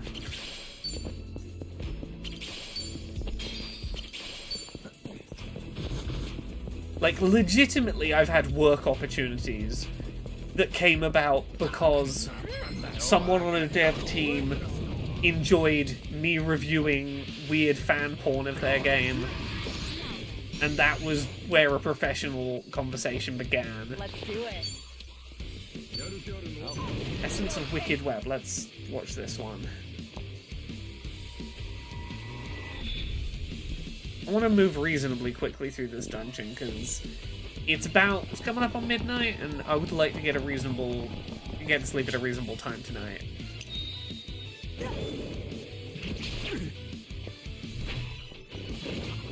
Nightpaw says I will happily accept the title of Sonic Porn Coward.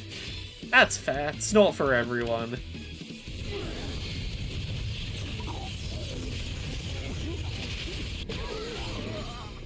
Who wants to begging for mercy now? Yeah. Your ass. Cheers,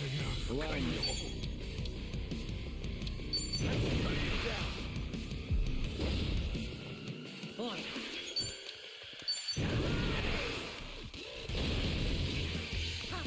Your defense is so ridiculously high. Okay, you took the box off. We can probably attack you properly now. It's my turn. All right, let's finish it together. We only need one shot. Now follow my lead. Doing better than up in the world. You can relish this moment. Okay, so it's just down this way. Okay, only like 2 floors left. Yeah, we can be done with this in a reasonable time tonight. It's my turn.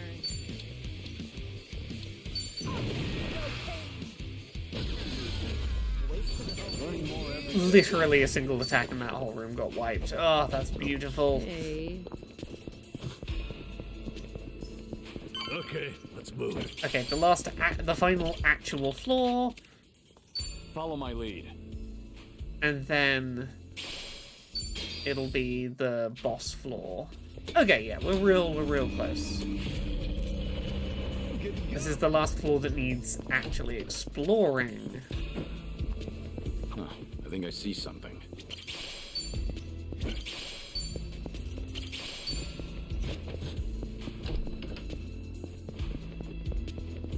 I would love it if Sega made a Smash Brothers clone. I would so love a game where Ai and Shadow could have a fight with Kiryu. Please let Sega make that game. Let's do it.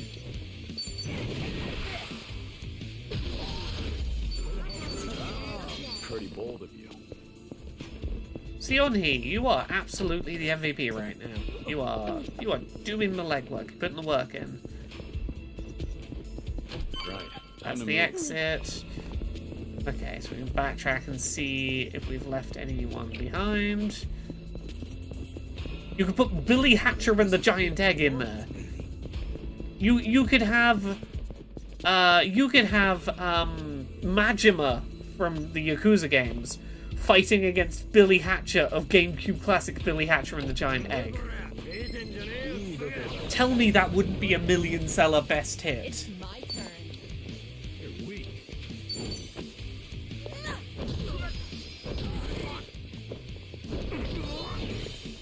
Now we're talking. Here we go. There. Fight.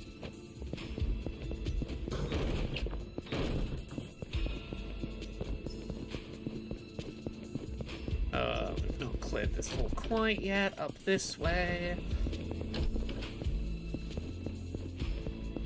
They're asking us And for there help. you are. Last rescue person. You get the trauma center dude in. You could use his little cancer parasite laser as his super.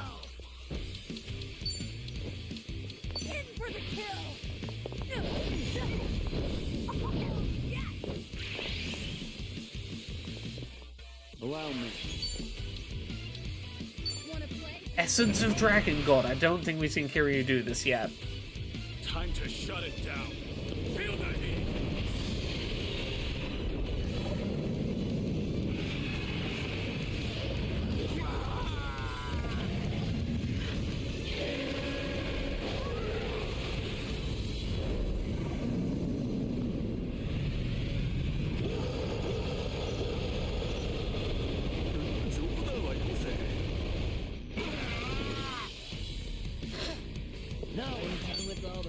Is the Maraca game Sega? Samba de Amigo, I believe, is a Sega game. Yeah.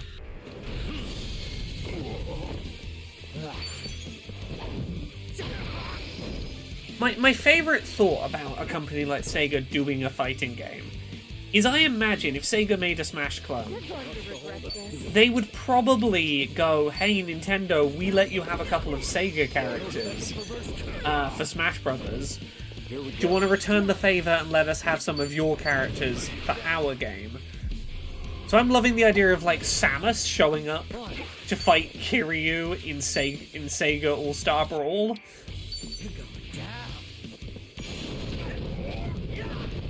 Then Nintendo would say no. I don't think they would, and I think there's a reason they wouldn't say no.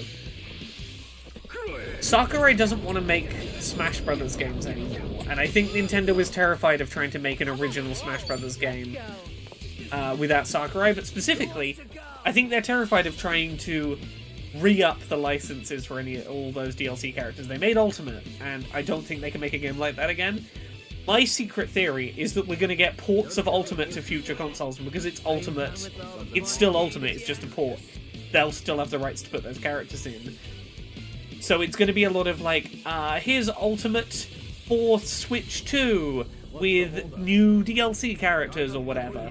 And to not have the companies, like, you know, complain too much about it, there'd probably be a degree of give and take of, okay, fine, you can have one of the ones we don't like. You can have Birdo in Sega Smash Brothers on the Switch 2. Yeah, Rob the Robot. I could see them letting Rob the Robot be in Sega Smash. I mean, honestly, like, we live in a world where Ubisoft made Star Fox content for Starlink Battle for Atlas, and made like a Mario plus Rabbids. I can see a world in which Nintendo of today goes, yeah, you can have a Nintendo character for Sega Smash, so that you stay nice and let us keep having Sonic in our Smash. Yeah, Takavian, that's exactly the model. I imagine, like, depending on how they've written their contracts, I think re-releases of Smash Ultimate will probably be able to have the DLC characters in. I think they'll do the Mario Kart 8 Deluxe model, at least for a generation or two. Because they know the second they make a new game, they're going to have to renegotiate all those deals, and they probably won't be able to renegotiate all those deals. And there will probably be a degree of having to downsize the roster, and I think they want to avoid that as long as they can.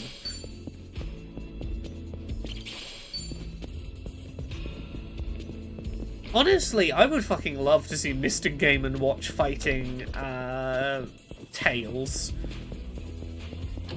If Nintendo have a Bayonetta moment, you can end up with Bowser.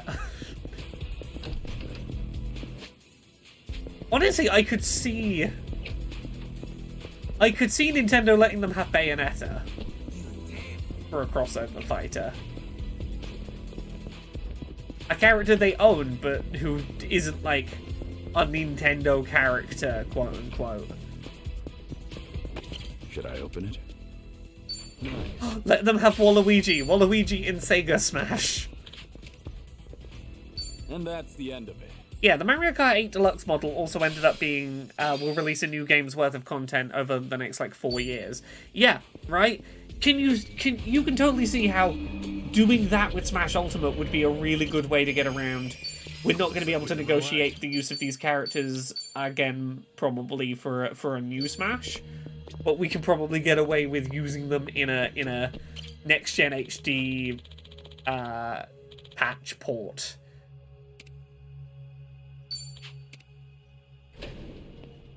Okay, I think this is the bottom of the dungeon for now, and then we can call it quits for the time being.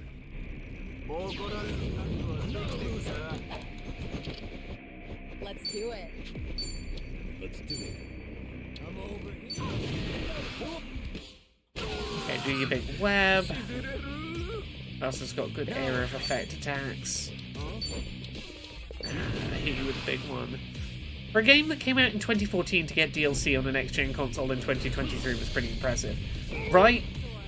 It feels like such a natural model for Smash to do.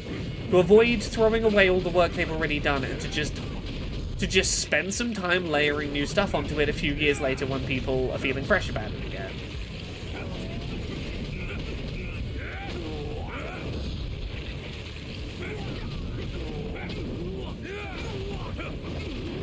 Done with all the fun and games yet? On it.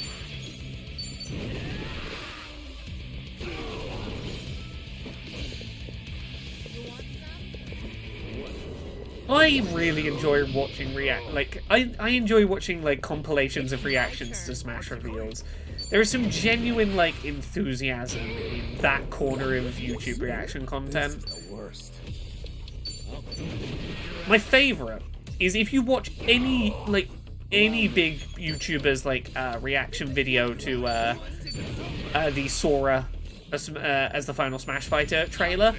Every single fucking one of them does the thing that, and I don't discount myself from this, I did it too. Seeing like the lit flame and Mario walking towards like the bonfire looking thing and going, are we doing Dark Souls as the last character? There was a real I'm here to kindle the flame. I'm here to kindle the first flame. Let's do it. No, that's not what this is.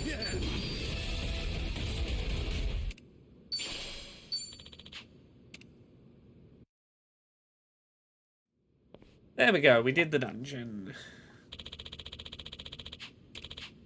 There's an even stronger enemy even further down. What? Even more dungeon to do? I'll probably continue that dungeon off stream, I imagine. Sora was the perfect final character to have for Smash. It was one of those, it being the character that won the big poll years ago that they couldn't talk about because like it was just such a it'll never happen character.